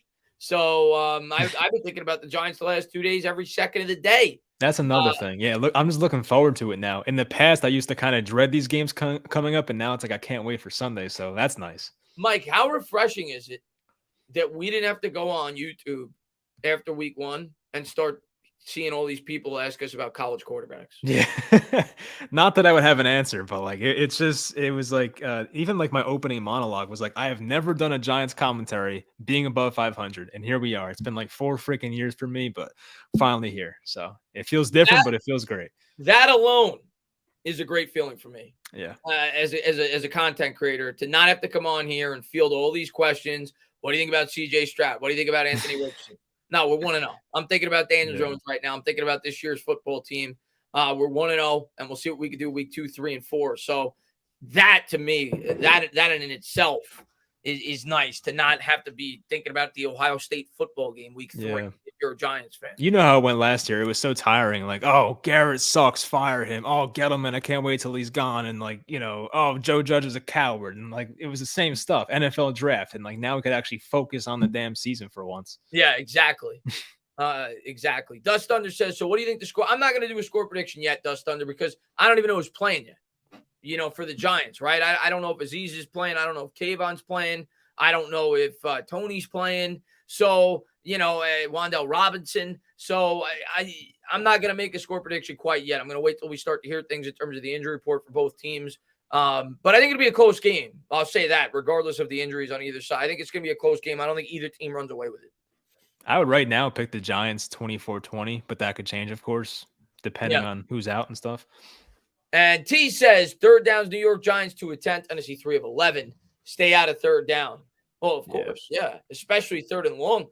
Tennessee, the most impressive thing, though, about the Giants defense, at least 2 of those plays were 3rd and 1s. And the New York Giants stopped them on both of them. But the key is to stay out of 3rd and longs. And that's in the end is usually what wins football games. So you're not a super predictable offense. As you said, we could definitely thank the Titans for a couple of those because they got way too cute. But I mean, still 3 for 11 ain't good. No, not good at all. I hope Kayvon and Aziz are playing. Don't expect it, Grim. I'm telling you that right now. Maybe one of them. I do not think Kayvon's going to play. Hopefully the Cowboys game. That's what I'm hoping for. Russ says Saquon needs 115 yards per game to get over 2,000 after the big week. It's going to happen if he plays 17 games. Yeah, it's going to happen. Yeah, it's going to happen. I'm just pulling up random quotes. We're just going to feed off you guys for about another, 20, 25 minutes or so. Big Moose says Aziz and Mr. Tibbs will be back very soon. Don't expect it this week, but soon. Let's see. We need another $150 from Saquon. You can't expect that every week. I'd love it, but you can't expect that every week. Anybody expect Daboll to go for it on 4th and 5 no, definitely not. He's not, like I said earlier, he's not like the Chargers coach. He's not crazy. He wasn't really presented a situation, Mike, outside of the 2-point conversion where he could have went for it in that game. Had it been a 4th and 1 or 4th and 2 at midfield, I think he would have. He never had that. I think they stole out right around midfield once, and it was like a 4th and 5. Yeah, and it was early in the game. I do think when it makes sense, 4th and short, 4th and 1, 4th and 2 on the other side of the field or right around midfield, you're going to see him go for it this year. Yeah, this team is now analytically driven, so I mean they're gonna go for it more times than we've been used to the last, I don't know, forever as Giants fans. So it's nice, and sometimes it's gonna work, and sometimes it's not. But I'm all for going with the numbers. Just because analytics say to go for it doesn't mean it's a guarantee. But if you have a more of a chance of getting it than not getting it, I say go for it. Why not? Yeah, and you play to win. You play to win. Got to play to win, and especially when you have a team like the Giants. Like you can't afford to keep to be punting the balls in 50-50 opportunities. At the end of the day, we need to get a little luck. Yep. You got to make the most out of your situation, but it has to make sense too. You don't just do it to do it. Right. Kansas says I think we should pay Saquon anywhere from 14 to 15 million. There's no way we could let him leave free at the very least. We got to franchise tag him. I'm the biggest Saquon fan in the world. I love Saquon. Even I am not saying that yet. I need to see him play a full season. Yeah, I feel like it's too early. You know what I mean? Like he needs to play 17 games. The guy's been hurt too much. And I think it's freak stuff. I don't think it's his fault. I don't even necessarily call him injury prone. The injury last year against the Cowboys, that was just a freak thing. But I need to see him stay completely healthy for 17 games with the history of injuries he's had in the past for me to be like, yeah, I'm willing to commit to this guy for another 3 or 4 years. But if he has a huge year, yeah, for all the reasons I've said in the past, if the right deal presents itself, I don't know if I want to commit like a Zeke contract because now you see what Dallas is paying on the back end, but they give him like 6 years, Mike. I'm not doing that. But like we talked about before the start of the season, 3 years, $40 million, 3 years, $42 million. If he has a big year, shows that he's a big piece of this offense, and especially if you're moving off of Jones, which maybe they will, maybe they won't, you have more money to spend now because you're not paying a quarterback, and he helps the young quarterback evolve from within the NFL. He's a weapon. So I do see an avenue, even though I think a lot of New York Giants fans don't, for Saquon Barkley to remain on as a Giant past 2022. Yeah. My concern is Joe Shane, though, and he is very much into positional value. Like, I don't think he would pay a running back that much. And like you think about Buffalo, like they never paid one that much, I don't think. So they never had Saquon Barkley. That's true. Yeah. You know what I'm saying? Like he's a weapon. Yeah. He's a weapon to me. He's not just a prototypical running back. It's like Travis Kelce. He's not a prototypical tight end. He's a weapon. Mm-hmm. If he stays healthy, I think he'll be back. It's just a question of what does the contract make sense? And if it doesn't, well, then maybe they tag him. But if he plays 17 games and plays great, I don't think the New York Giants are just letting him go. Yeah, that's the thing. I feel like Saquon's going to want like 4 years, and the Giants might not want to go 4 years. There may be some type of – they're not going to give in easily. Like they're going to be very careful with it, but it's not impossible. They should be careful. You can't fall into a situation like the Cowboys did with Zeke. I'll say that. Chris, man, thank you very much, man. Saquon Barkley is the vocal leader of the team, and the Giants haven't had one since Justin Tuck and Tro Roll. Saquon's leadership gives a good reason for the Giants to extend him. Do you agree? I love him. He's got to stay healthy, though, Chris. He could be the greatest leader in the world. He's my favorite player in the team. He's one of my favorite Giants since I've been watching the team because a lot of the things you just said, Chris, he's got to stay on the field. But if he stays healthy, he's everything I want in a New York Giant. He's a great team-first guy, supports his teammates, seems to be a class act off the field, plays his ass up when he's on the field, as talented as they come at the position. The only question with Saquon for me is health. But if he stays healthy, for his talent and a lot of the reasons you just expressed, there's a big reason to keep him around. Yeah, it's hard for me to compare guys to Tuck and Roll because I saw those guys win Super Bowls and stuff. But like, would you say Barkley is like the leader of the Giants? Like, no doubt about it. Because I'm thinking about it now. Like, I don't know. Like, I know Shepard's outspoken and even McKinney is now, but I don't know who else. I would say, Barkley's probably the leader of the Giants. Yeah. Maybe Shep, but Shep's not even a captain though. Right. So I would probably say Barkley's the leader of the Giants. Yes. Yeah. I would probably say he is the leader of the Giants. Luis, man, thank you very much. Says, sup, my guys. What's going on, Luis, man? Thanks for popping in, buddy.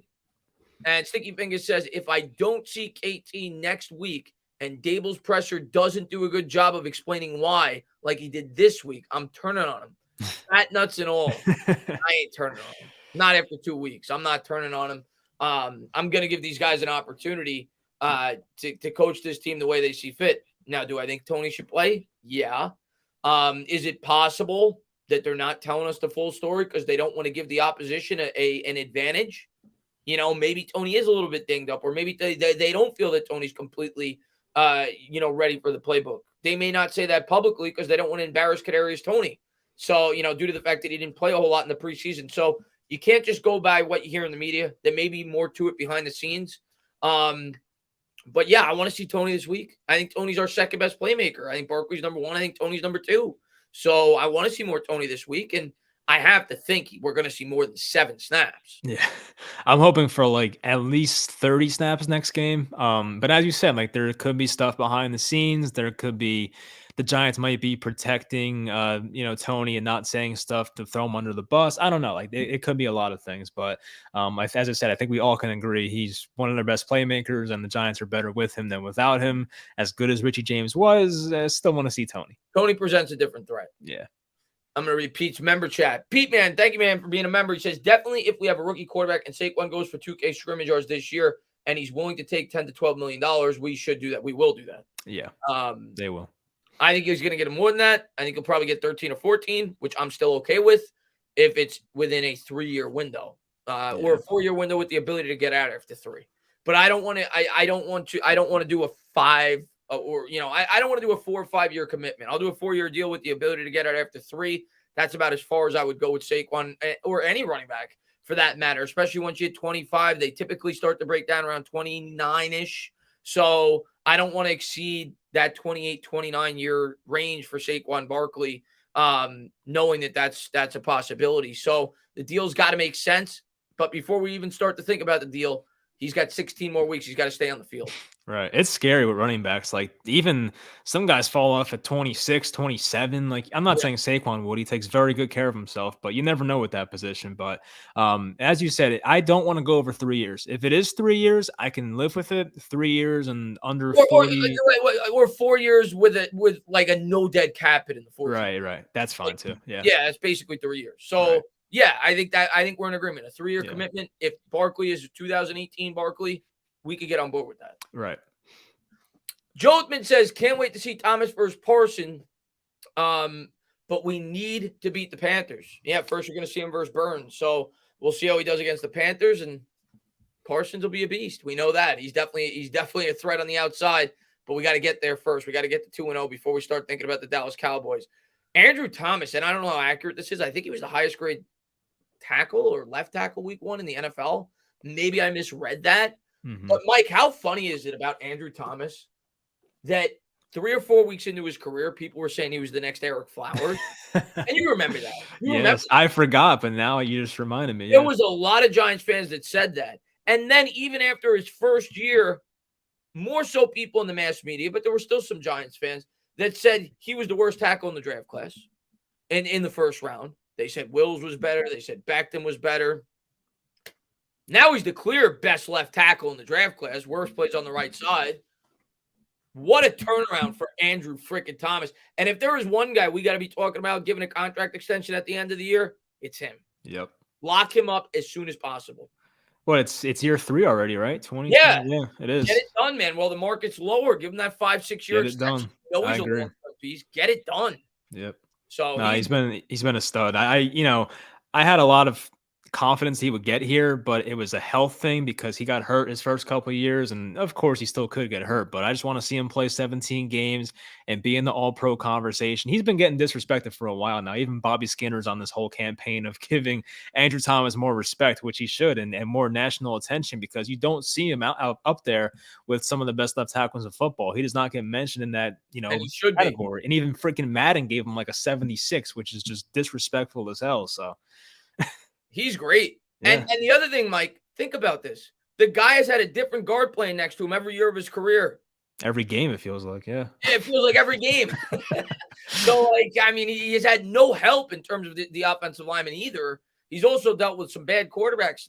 Outside of Daniel Jones, last year he had Mike Glennon and he had Jake Fromm for 6 games. Yeah. So he's He's the real deal. That was With the Flowers comparison, I was gonna say if the Giants take a quarterback next year and he sucks the first 3-4 games, there's gonna be people saying, "Oh, he's the next Daniel Jones or something." Like it's gonna happen. It's just how it it's is, and inevitable. yeah. It's inevitable. It's happening. And Bill, dude, Bill, man, thank you so much, man, for the incredible generosity. Always in the streams, always supporting. Love Tony's talent, hate his effort. Missing OTAs, voluntary. I agree with that. That left a sour taste in my mouth. It's something that I'm definitely willing to forgive. But Mike, I think we both agree with that. Involuntaries, it wasn't a great look with a new coaching staff, and so yeah, not the best of looks. But at the end of the day, if he produces on the field, you forget about that. Beckham used to miss those too. He produced. Yeah. We didn't really care, but it still wasn't a good look. I'm not going to lie about that. With a new coaching staff and a new GM, you weren't tied to these guys at all. You're trying to learn a new scheme with your quarterback. He did show up quickly thereafter, but missing 3 seasons. I'm not going to kill the guys. If the guy's hurt, the guy's hurt. It's not like he's, I mean, I'm definitely concerned about his injuries, but I don't think that's like a knock on him. He's just hurt. Right. Constant injuries in multiple spots. If he has a good couple of games, I'd trade him if possible. We have a ton of holes to fill. Interesting. What do you think? Well, yeah, about the whole him being a distraction. I don't know if you said distraction, but I forgot what I was going to say now. You made the Odell comparison. Like I loved Odell because he always went out there and produced when he was healthy. Like if Tony goes out there and produces when he's healthy, I don't care what he does off the field. I can care less. If you're out there and you put up numbers on game day, I don't give a damn what you do. But in terms of trading him, it's going to be tough to get that much back because I think these other GMs around the league, they see what we see. They see the news and him not being at OTAs and all these different parts of the body injuries, and he even missed time at college. And it's just, I don't know, you can't get that much for him. The fact he didn't play week 1 too much, where apparently he was completely healthy, certainly doesn't help his trade value. Like I think the best they can get for him, and maybe I'm wrong, but I feel like a 3rd round pick, maybe. Yeah, right. I would say 3rd. I mean, at the end of the day, as much as Giants fans love him, and I have people on Twitter today telling me that he's a better weapon than Barkley. You're overrating him a bit there. Whoever said that to me on Twitter, I think. But there's obviously potential. Don't get me wrong. I see it, but he hasn't produced yet. I mean, he's had 1 game where he was incredible against the Dallas Cowboys. That was half of his yards for the year last year. He still hasn't scored a touchdown in the NFL. You have to think about it from an outsider's perspective, what these teams look, from the outside looking in. Why would you give up more than a 3rd round pick for a guy that has 400 career yards, has had injury problems his entire collegiate career, has had injury problems so far from within the NFL, and has yet to catch a touchdown? So the potential's there. I'm excited for him from within this offense, but I agree with you. I don't think there's much trade value there. Yeah, I just sometimes get the vibe that Tony, I don't want to say doesn't put in the work, but just wants to show up and play in the games. Like, I don't know. Like, I just don't get the same vibe I do with Barkley and guys like Shepard that really work their ass off in the offseason. I don't want to say that, but I don't know. Like, we just don't get the same vibe with Tony because we haven't seen it, and not showing up to OTAs and things like that. And now the coaching staff, whether it's a lack of trust or something else, I don't know, but it's just been a lot of red flags so far. Hopefully he goes out there next week and puts up a great game and strings together a lot of good games, and we can just forget about it. But right now it's pretty frustrating for a 1st round pick. Yeah. 7 snaps. Yeah. Not good. We'll see. We'll see what happens this week. Clock says no tib OJKT took TG conversion, center and win. Holy blank. Well, TG, what does that mean? No Thibodeau. Oh, Rook TG conversion. I wish I knew. Who's OJ? Oh, Ojulari. Okay. Ojulari, Thibodeau, Kadarius Toney. Regardless, we had a lot of injuries. That's what you're trying to get at. All right, and a center, I think you're talking about the interior offensive line. It was a mess, and we still found a way to win. So yeah, it was impressive. It was. Yeah. Jotman says, need more love for Andrew Thomas. He's a beast. He's the best player on this football team, at least on the offensive side, Barkley. Barkley and Thomas are the 2 best players on our offense. So he's one of the best tackles in football, in my opinion. Dylan says, I feel like even if we somehow sneak into the playoffs, DJ is still going to be gone after this season. He's got to do more than he did week 1, that's for sure. Yeah, I think week 1 needs to be a stepping stone, but obviously needs more growth. But Dylan, it all comes down to where we're picking in the draft. It all comes down to how we evaluate these prospects in the draft. If the Giants make the playoffs, I think there's a greater chance than not that he will be back. But probably on a franchise tag, not on a multi-year extension. I'd actually be moderately surprised if we make the playoffs if Jones is not back on a franchise tag. Because, Mike, if this team makes the playoffs, Jones has to play pretty good. Yeah. This is not a team like the San Francisco 49ers with Jimmy Garoppolo where you could kind of just ride the defense's coattails and the ground game. Where we don't have that type of talent. If the Giants are going to win 9 or 10 games, Daniel Jones is going to play pretty good. And if he plays pretty good and we win 9 or 10 games and make the playoffs, Jones is probably getting a franchise tag. Right. Well, what if they make the playoffs because the rest of the East gets hurt and their Giants are like 7 and 10? Well, that's different. Okay. That's different. Yeah. But I don't think that's going to happen. I don't think the Eagles are only going to win 6 or 7 games. I just don't. No, they look good. Yeah. So if we win 9 or 10 games, I think there's a good chance Jones gets a franchise tag. Jones is on pace for 34 touchdowns, so you never know. We'll see, but he's got a long way to go. Way to go, and the team's got a long way to go. Peter, he says, Cop Pizzle would like to know why have this bum on the. Is that what Pizzle's? Oh, Pizzle. Gotta love that guy. Is Pizzle in the chat? Listen, Mike's a really nice guy. I've talked to Mike several times off of YouTube. I understand sometimes people don't always agree with his opinions, but that's in my opinion a sign of a good content creator that you're willing. I'm an asshole on Twitter sometimes. I'll admit it. You are. I'm not gonna lie to you, Mike. There's times where you're like a bit of a jerk on Twitter, but no, Mike definitely. Mike sticks his neck out on the line sometimes. He comes with opinions that not everybody agrees with. I don't always agree with his opinions, but Mike's a good guy. I think he's a good content creator. I think he backs up his opinions. I don't always agree with him, but that to me is the sign of a good content creator. He brings something to the table. So I don't care what Cop Pizzle or anybody else thinks. I like Mike. I'm going to continue to work with Mike. I'm sure Cop Pizzle's a nice guy in real life. I don't know what his deal is, but I don't know. Yeah. And Bobby, thank you very much, man. From an outsider perspective, that was the toughest I've seen the Giants play in a long time. Bobby's a Patriot fan. New York was a tough, gritty city. That team represented that city well that game. That's the Giants I'm used to. Bobby, man, very well said. That's what Joe Judge said, too. I want to have a team that's going to play like the area we're from, and it never happens. And then Brian Daboll does it. Yes. Bobby, what do you think of Joe Judge coming back to you guys? Probably not too happy about him after the first week with your offense. But, yeah, that's exactly what Joe Judge said. He didn't live up to the word so far. You know, what's crazy, Mike? Do you realize that Joe Shane he's obviously over 500? Dave Gettleman never had that throughout his entire tenure. The Giants over 500. I saw and NYG never had it either. Who didn't? Evan Ingram never had a winning record either. Yeah, that kind of made me sad. I liked Ingram, but I saw NYG Daily tweet that, and I was like, I was doing the math, and I was like, oh yeah, he's right. That's pretty insane. But we knew when Gettleman came here, it wasn't the best situation, but for the amount of money they spent, yeah, they should. That's very true. Yeah. All right, disregard.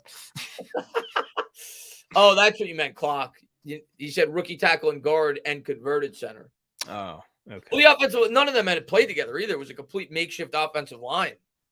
So, and they struggled, let's be real, in terms of pass blocking. They're going to continue to struggle, I think, the first 4 weeks or so, which is why I think they're going to need to try to run the football with Saquon. They're going to need to continue to grow together. But hopefully, if Saquon continues to produce, it makes defenses crowd the box a little bit, and it gives Daniel Jones opportunity to get the ball out quicker because it's single coverage, and these guys could create quick separation. But we'll see. So I'm really excited to see how this offense develops over the course of the year. I didn't expect the offense to come out guns a-blazing. As a matter of fact, I said several times, I think the first 3 or 4 weeks, you're going to see this offense struggle. I think we're going to struggle against the Cowboys defense. Parsons looked really good. But I think they'll play it close to the vest. I don't think against the Cowboys, I think they'll be, and let's not even think about the Cowboys game right now, but you figure Dak's on the other side, not on the other side now. I don't think the Giants are going to take a ton of chances against Dallas. They're going to try to run the football and rely on their defense to be able to stop their backup quarterback. Yeah, that's a game where you just don't want to make mistakes. Like, just don't beat yourselves in that type of game, because Dallas, as far as we know right now, don't have the most firepower. It's only CeeDee Lamb, really. I mean, you have Zeke, who is not who he used to be, and that's about it. It's a bunch of receivers that no one's ever heard of. Yeah. And College Guy says, Chris, Dak out, Giants week 3, your thoughts? Got to get there first. Got to worry about Carolina. But obviously our odds go up. I thought we had a decent shot in that game with Dak in there, College Guy. I was going to pick Dallas, but I thought we had a decent shot due to all the injuries and departures that Dallas has had this year.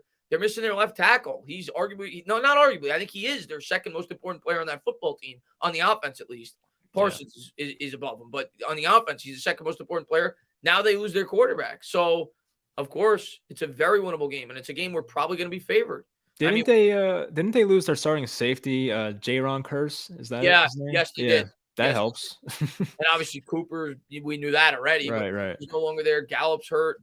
So, I mean, we're going to have an opportunity that game for sure. And I think we'll come in with the same approach we did against the Titans, and it's going to be to try to stop the run, limit Ezekiel Elliott and limit Pollard and try to make the backup quarterback beat you. Let's see. Todd says our secondary just had trouble with a bunch of wide receiver nobody has ever heard of. Yeah, I mean, sure, but couple rookies. Robert Woods is good, but yeah, I get it. What I'll say, Todd, is what did you expect? We were putting 8 in the box to stop the run. Yeah. So their wide receivers should have torched us. And we know that our corners aren't great to begin with, but when you commit that much to the box, 7, 8 in the box, you're going to give up big pass plays. It's going to happen. But the Giants had to pick their poison, Mike. They had to pick their poison. Yeah, I wouldn't even say they struggled. Their leading receiver was 6 for 66, the Devils numbers, but that was Kyle Phillips' stat line, 6 for 66. It's not like, Yeah, we didn't get shredded. Not like they had 100 yards against us, so it wasn't that bad. We didn't get shredded. Yeah. Let's see. Russ says, if the Giants are playing meaningful football at the deadline, do you think we trade for a veteran outside corner or linebacker? It's very hard for me to say. It's possible. It depends. I mean, if we're doing really good, maybe. It's possible. Let's get there first. But if the Giants have I don't know, when's the deadline? Week 7, week 8, whatever it is. Yeah. It's possible. We certainly won't be sellers, I don't think, if we're playing really well. Who knows if we'll be buyers. It wouldn't be a high pick. I don't see like the Leonard Williams type trade happening. No. But maybe a 6th or 7th to get like a average starter or something which is an upgrade. Like I think the Steelers traded like a 7th rounder for a Jets linebacker a couple years ago. Was it Avery Williamson or something? I forget, but like something like that, like a 7th round pick for a decent starter, and that's it. Timon Fox, he had the sack. Only sack, the sack during the game, but because he got back to the line of scrimmage, but they gave him credit for it. Congratulations for him and an undrafted free agent making an impact on Sunday. Absolutely. I was confused. I forgot we had a sack, and then like it was that play, and I was like, oh yeah, we did have a sack. And I saw the stats, and the team stats said that we had 1 sack, and I just couldn't remember it for the life of me. And it killed me to see, Bradbury get the pick 6. With the Eagles game, Yeah. Chris, why don't you do a game stream with Mike? Maybe I will have Mike on the channel. Soon to jump on with us to do a Giants game. I don't do Sundays because I'm a big red zone guy and I watch with my friends a lot. But any primetime game, which would be week 3, if you guys want to have me on, let me know. I would definitely be there. Week 3. That's Monday night, I think. Against the Cowboys. Yeah. That's gonna be on Bad Dog's channel, but I'll talk to him. And if not, then maybe I know they play a Saturday game on Christmas Eve. I think. We go. So maybe that game, if not the Monday night game, we'll definitely do something. That'll be the clinch a playoff spot, Christmas Eve. Yeah. Let's see. Love that BD Brian Daboll energy. Get your head out of the gutters. Absolutely, Chris. We're gonna close this out in a couple of minutes, but I want to say thank you to everybody. Want to do a video, but my new job, it's hard. I was gonna do a video today, but then Mike messaged me and he's like, oh, let's do the live show. So I was like, yeah, let's do the show. Let's go live. And I'll try to have a video out tomorrow. Definitely gonna have my my game preview probably Thursday. I think I'll do my weekly picks tomorrow because of Thursday Night Football, but probably the game preview on Thursday. Maybe I'll have a Giants video out tomorrow as well. But I appreciate all you guys for being here. You guys are always amazing, great supporters. Mike doing a fantastic job. Go over there, check him out. We'll be on his channel doing this next week. Probably same day or around the same day, whatever fits our schedules. So looking forward to doing this again with Mike this year. Always have a lot of fun talking Giants with him. Yes, sir. It's such a busy time of the year. I mean, you go to work and then you want to do content, but there's just not enough time in the day. It's freaking crazy, but we're trying. Yeah. And John, man, thank you very much, man. Since Roquan Smith said he will play out this last year with the Bears, do you think we go after him in free agency? Also, Darnay got embarrassed. Yeah, Darnay got exposed. We talked about that earlier. He definitely got picked on in the slot. You saw them move their wide receivers to try to take advantage of him throughout the game.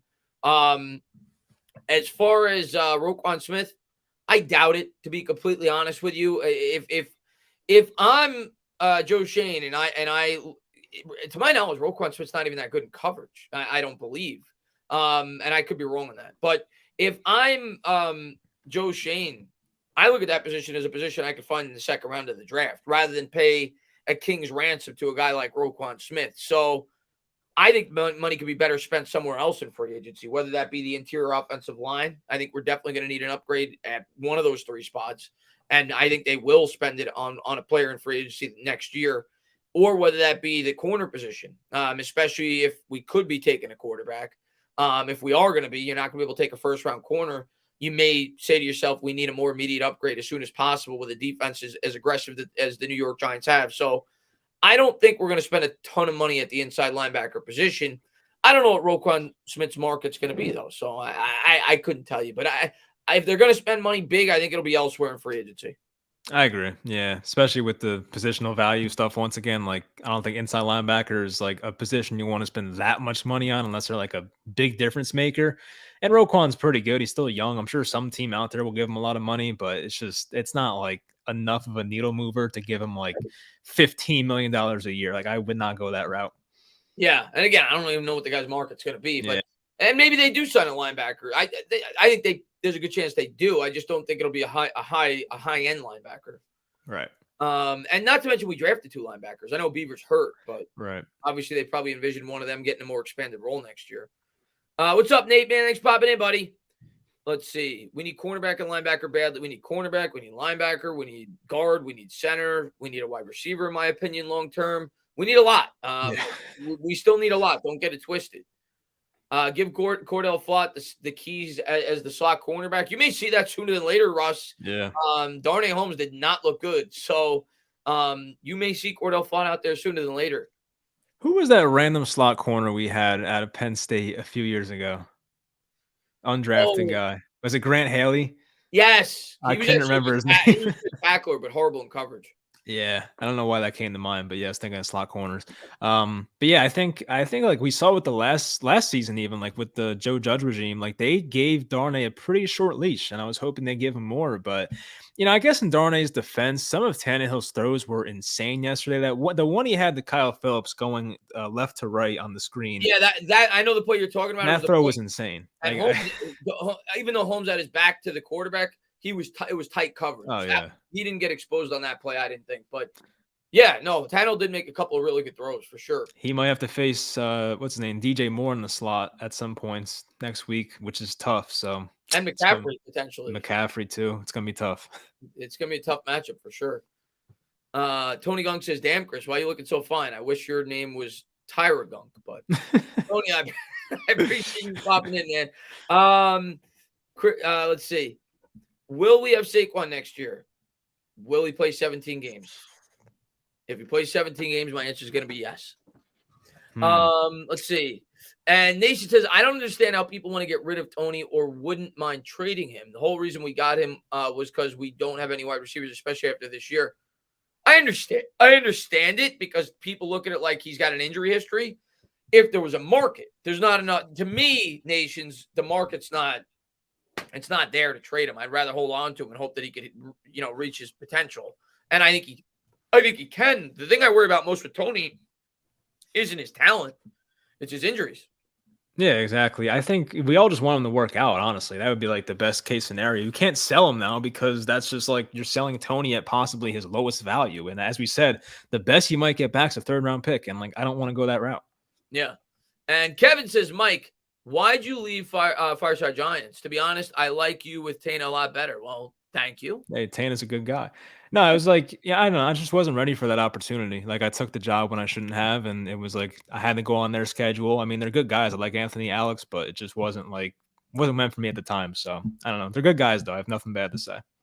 Yeah, I remember you telling me that when we were doing the live shows. You were like, yeah, it was taking time out of my everyday life. I don't like working for people, which is probably a bad attitude. So we'll see what happens with my life. No, but Mike, I agree with you. Like on YouTube, like it's one thing in real life. Like, yeah. When you, for the most part, you're usually gonna have to work for somebody in real life, but on YouTube, you're doing this for fun. So exactly. I agree with you. I wouldn't want to have to feel forced to do something if I didn't want to do it. Yeah. So I think you made the right decision. I'm not going to the game on Sunday, Flip. I'm not going to the game on Sunday, Flip. Let's see. We always had a good team on paper. We just needed someone to put it together. Well, to me, we've always had a decent team on paper, but we just always get hurt. Yeah. Can we stay healthy? Because Mike, we said it before the year started. This team can't afford injuries. They cannot afford injuries. We're very thin all over this roster. So that has not changed. We're still very thin. Yeah, I wouldn't say always. I think the Giants, like 2017, that was a great roster on paper. Way too many injuries. That could have been a great team, especially with Brandon Marshall coming that year. But Last year, I won't say we could have been great, but we could have been pretty good. Oh yeah, they should have at least won 7 games last year, not 4. We got decimated with injuries. Yeah. So yeah, not to say that we've always been really good, but we could have always been a lot better than we've been because of all the injuries we've had. Thoughts of Carolina game and predictions, Tana. I am gonna go. I don't want to give a score as I said earlier, but if I have to give a score now, because this is before I know the injuries, who's playing, who's not. I'm going to take the Giants in a close one. I think it's going to be very close. 24-21 Giants. Oh, you're 1 point off from me. I said 24-20 Giants. Oh, you did say that earlier. Maybe you were in my head when you said that. You did say it earlier. It sounds right, though. It sounds right. What I think. That's around what I think. 24-21. I was pretty close this week. I had the Giants losing, but I had 41 total points. 24-17. There was 41 total points. 21-20. Yeah. So I think it'll be right in that area. I think it'll be, like 45 total points. I got a 24-21 Giants right now. Now the chat wants you to say the Giants are going to lose because of superstition. So all right, you know what? I'm flipping it. 24-21. There you go. We're rolling with it. And I'm wearing the Saquon jersey on Sunday. We're going back to the superstition. Yeah. I just got the Kayvon jersey on today because it's new. I'm excited about it, but we're going back to the Saquon. We're not changing the jersey up. I had Saquon on too. I guess, we were good luck for him. Yeah. Are our linebackers playing this next game? Oh, you mean our edge rushers? Well, they're linebackers, our outside linebackers. I don't know. I'm going to guess no on Thibodeau. I'm going to say 50-50 on Aziz. Yeah, I couldn't answer that. I don't know. Just want them back 100%. Just don't rush it. That's all I want. And 77-0, as Bobby Skinner would say. Yeah, he always predicts 77-0. Super Bowl predictions. All right, Mike. Oh. Now we have a week. I'm going to change my Super Bowl prediction because my sleeper, not sleeper, but my the Niners? Yeah, I'm changing that after this week. Yeah. Even though I do think they'll rebound. I think it was a bit of a fluke, but I'm not picking them to go to the Super Bowl after this week.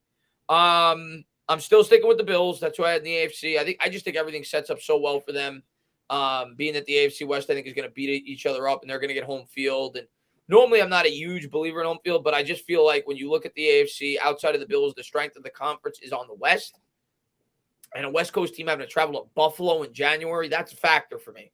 So I just think everything just sets up way too well for the Bills. I think it's Josh Allen's year. I had him as my preseason MVP, so I'm staying with them. And then in the NFC, I don't know who to pick in the NFC. I'm looking at it now. I have no clue. The NFC is a crapshoot, isn't it? Yeah, I might just pick some random team here. Oh, man. I agree with the Bills, though. I'm going Bills AFC. That's for sure. I almost want to stick with the Niners because I had them before the year started. But they look so bad week one. The Rams look so bad week one. Yeah. Are you going to say the Bucs and Brady again? Are we going to see Brady in the Super Bowl again? No, they keep getting injured. I don't know. I mean, how much more can they put up with? They've had a lot of injuries. I want to pick the Vikings or the Saints, but I think that's too outlandish. Saints? I don't know. Really outlandish. Maybe the Vikings. I do like the Vikings. I had the Vikings as one of my, I think, underrated teams going into the year. Not a Super Bowl team, but I do like the Vikings. I think they're going to make the playoffs. Normally I would say the Packers, but Rodgers just lost me last year with his playoff performance to the Niners. I've lost all faith in him. Yeah. So, like you said, the NFC is a crapshoot. It's a crapshoot. Might have to go with the Buccaneers again, right? Bills, Bucks. Go with the Bucks because of Brady, and because I think they'll probably have a good record because they play in a softer division, they play in a soft conference. So, I guess Bucks Bills right now if I had to make a pick. I mean, how many teams in the NFC can realistically make the Super Bowl? I don't see many. It's like one. You have the Packers, maybe. The Vikings, maybe. Not even the Saints. We don't want to put them in there. The Bucks, of course. I guess the Rams are still in there, and maybe the Niners. Like there's like 3 maybes and 2. I hate to even bring this up, and I see people saying in the chat. The Giants. Oh, yeah. No. It's not that outlandish. Yeah, I know. Because the NFC is so weak, and the Eagles are really strong on the line. They have a good offensive line and defensive line. We saw them do it with Nick Foles when they had the same formula, and it's a weak conference. I think me and you just didn't want to say it. We were just avoiding it. I'm not picking them. Yeah. But they have a chance. The conference is weak. But I go with the Bucks right now. Yeah, I think so. It's like a boring pick, but I think Bills Bucks is what I'm saying now. I had Bills Packers before the year. I don't know anymore. I don't know. I ain't feeling good about it. But to be fair, Rodgers did the same thing last year, week 1. He did, but he had Adams. I just feel like that's. You see that drop that Watson had on the first drive? Yeah. Oh my God, yeah. And Rodgers didn't play in preseason last year either, so you kind of expect him to come out shaky week 1 last year. So we'll see. But I'm gonna go with the Bucks. I changed my pick after 1 week because the Niners just disappointed me so much. Yep. Arian Cora says Geno Smith will lead the Seahawks to the Super Bowl. I want what you're smoking, man. But hey, man, he looked good. He looked good last night. I'll tip my cap.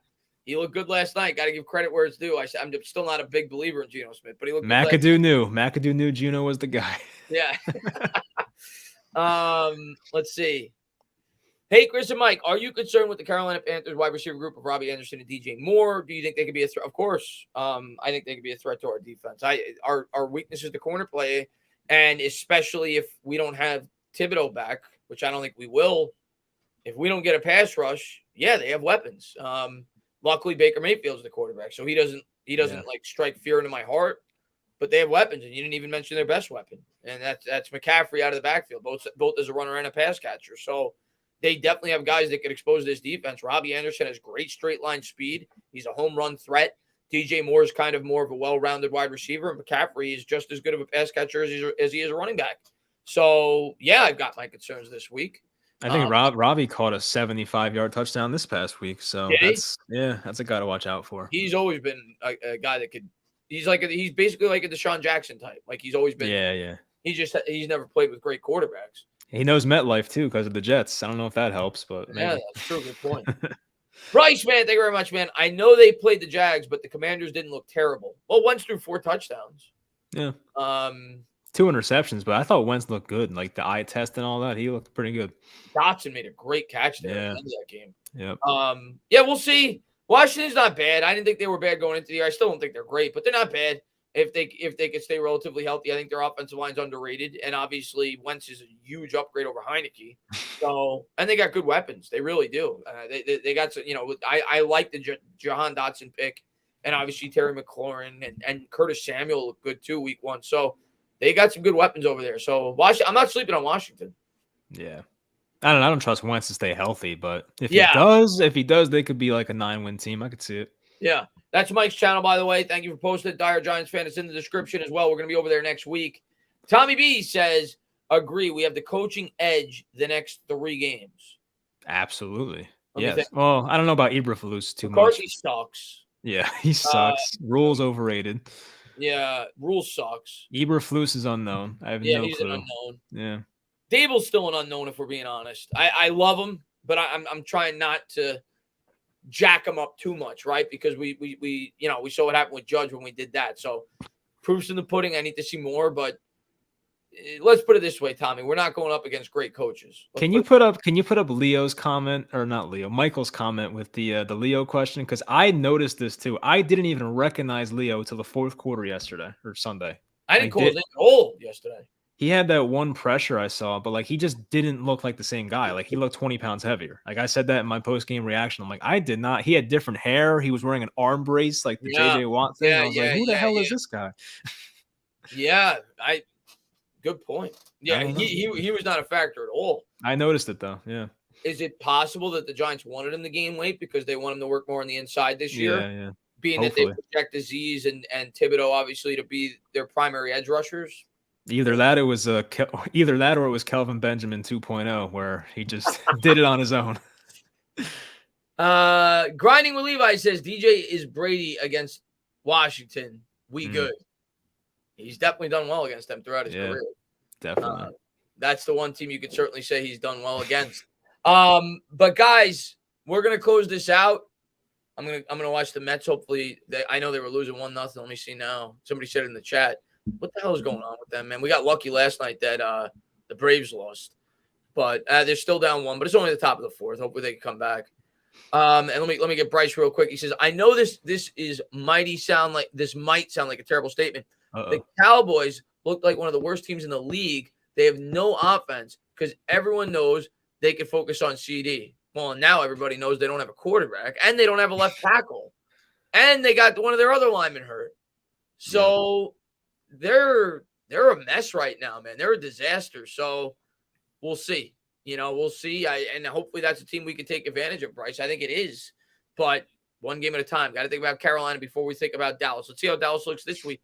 Who's Dallas playing this week? I don't even know. Let me see. Cincinnati, I think. They're going to get killed. They're at Dallas, but I think they're like 7-point underdogs already. The Bengals need that game too. Oh yeah, they do. The Bengals losing that game was so. Oh my gosh, I would hate that if I was a Bengals fan. Coming off a Super Bowl loss too to make it worse. That's amazing to me though that Burrow turned it over 5 times. I think. Yeah. I think he had 1 fumble and 4 picks, and they should have won the game.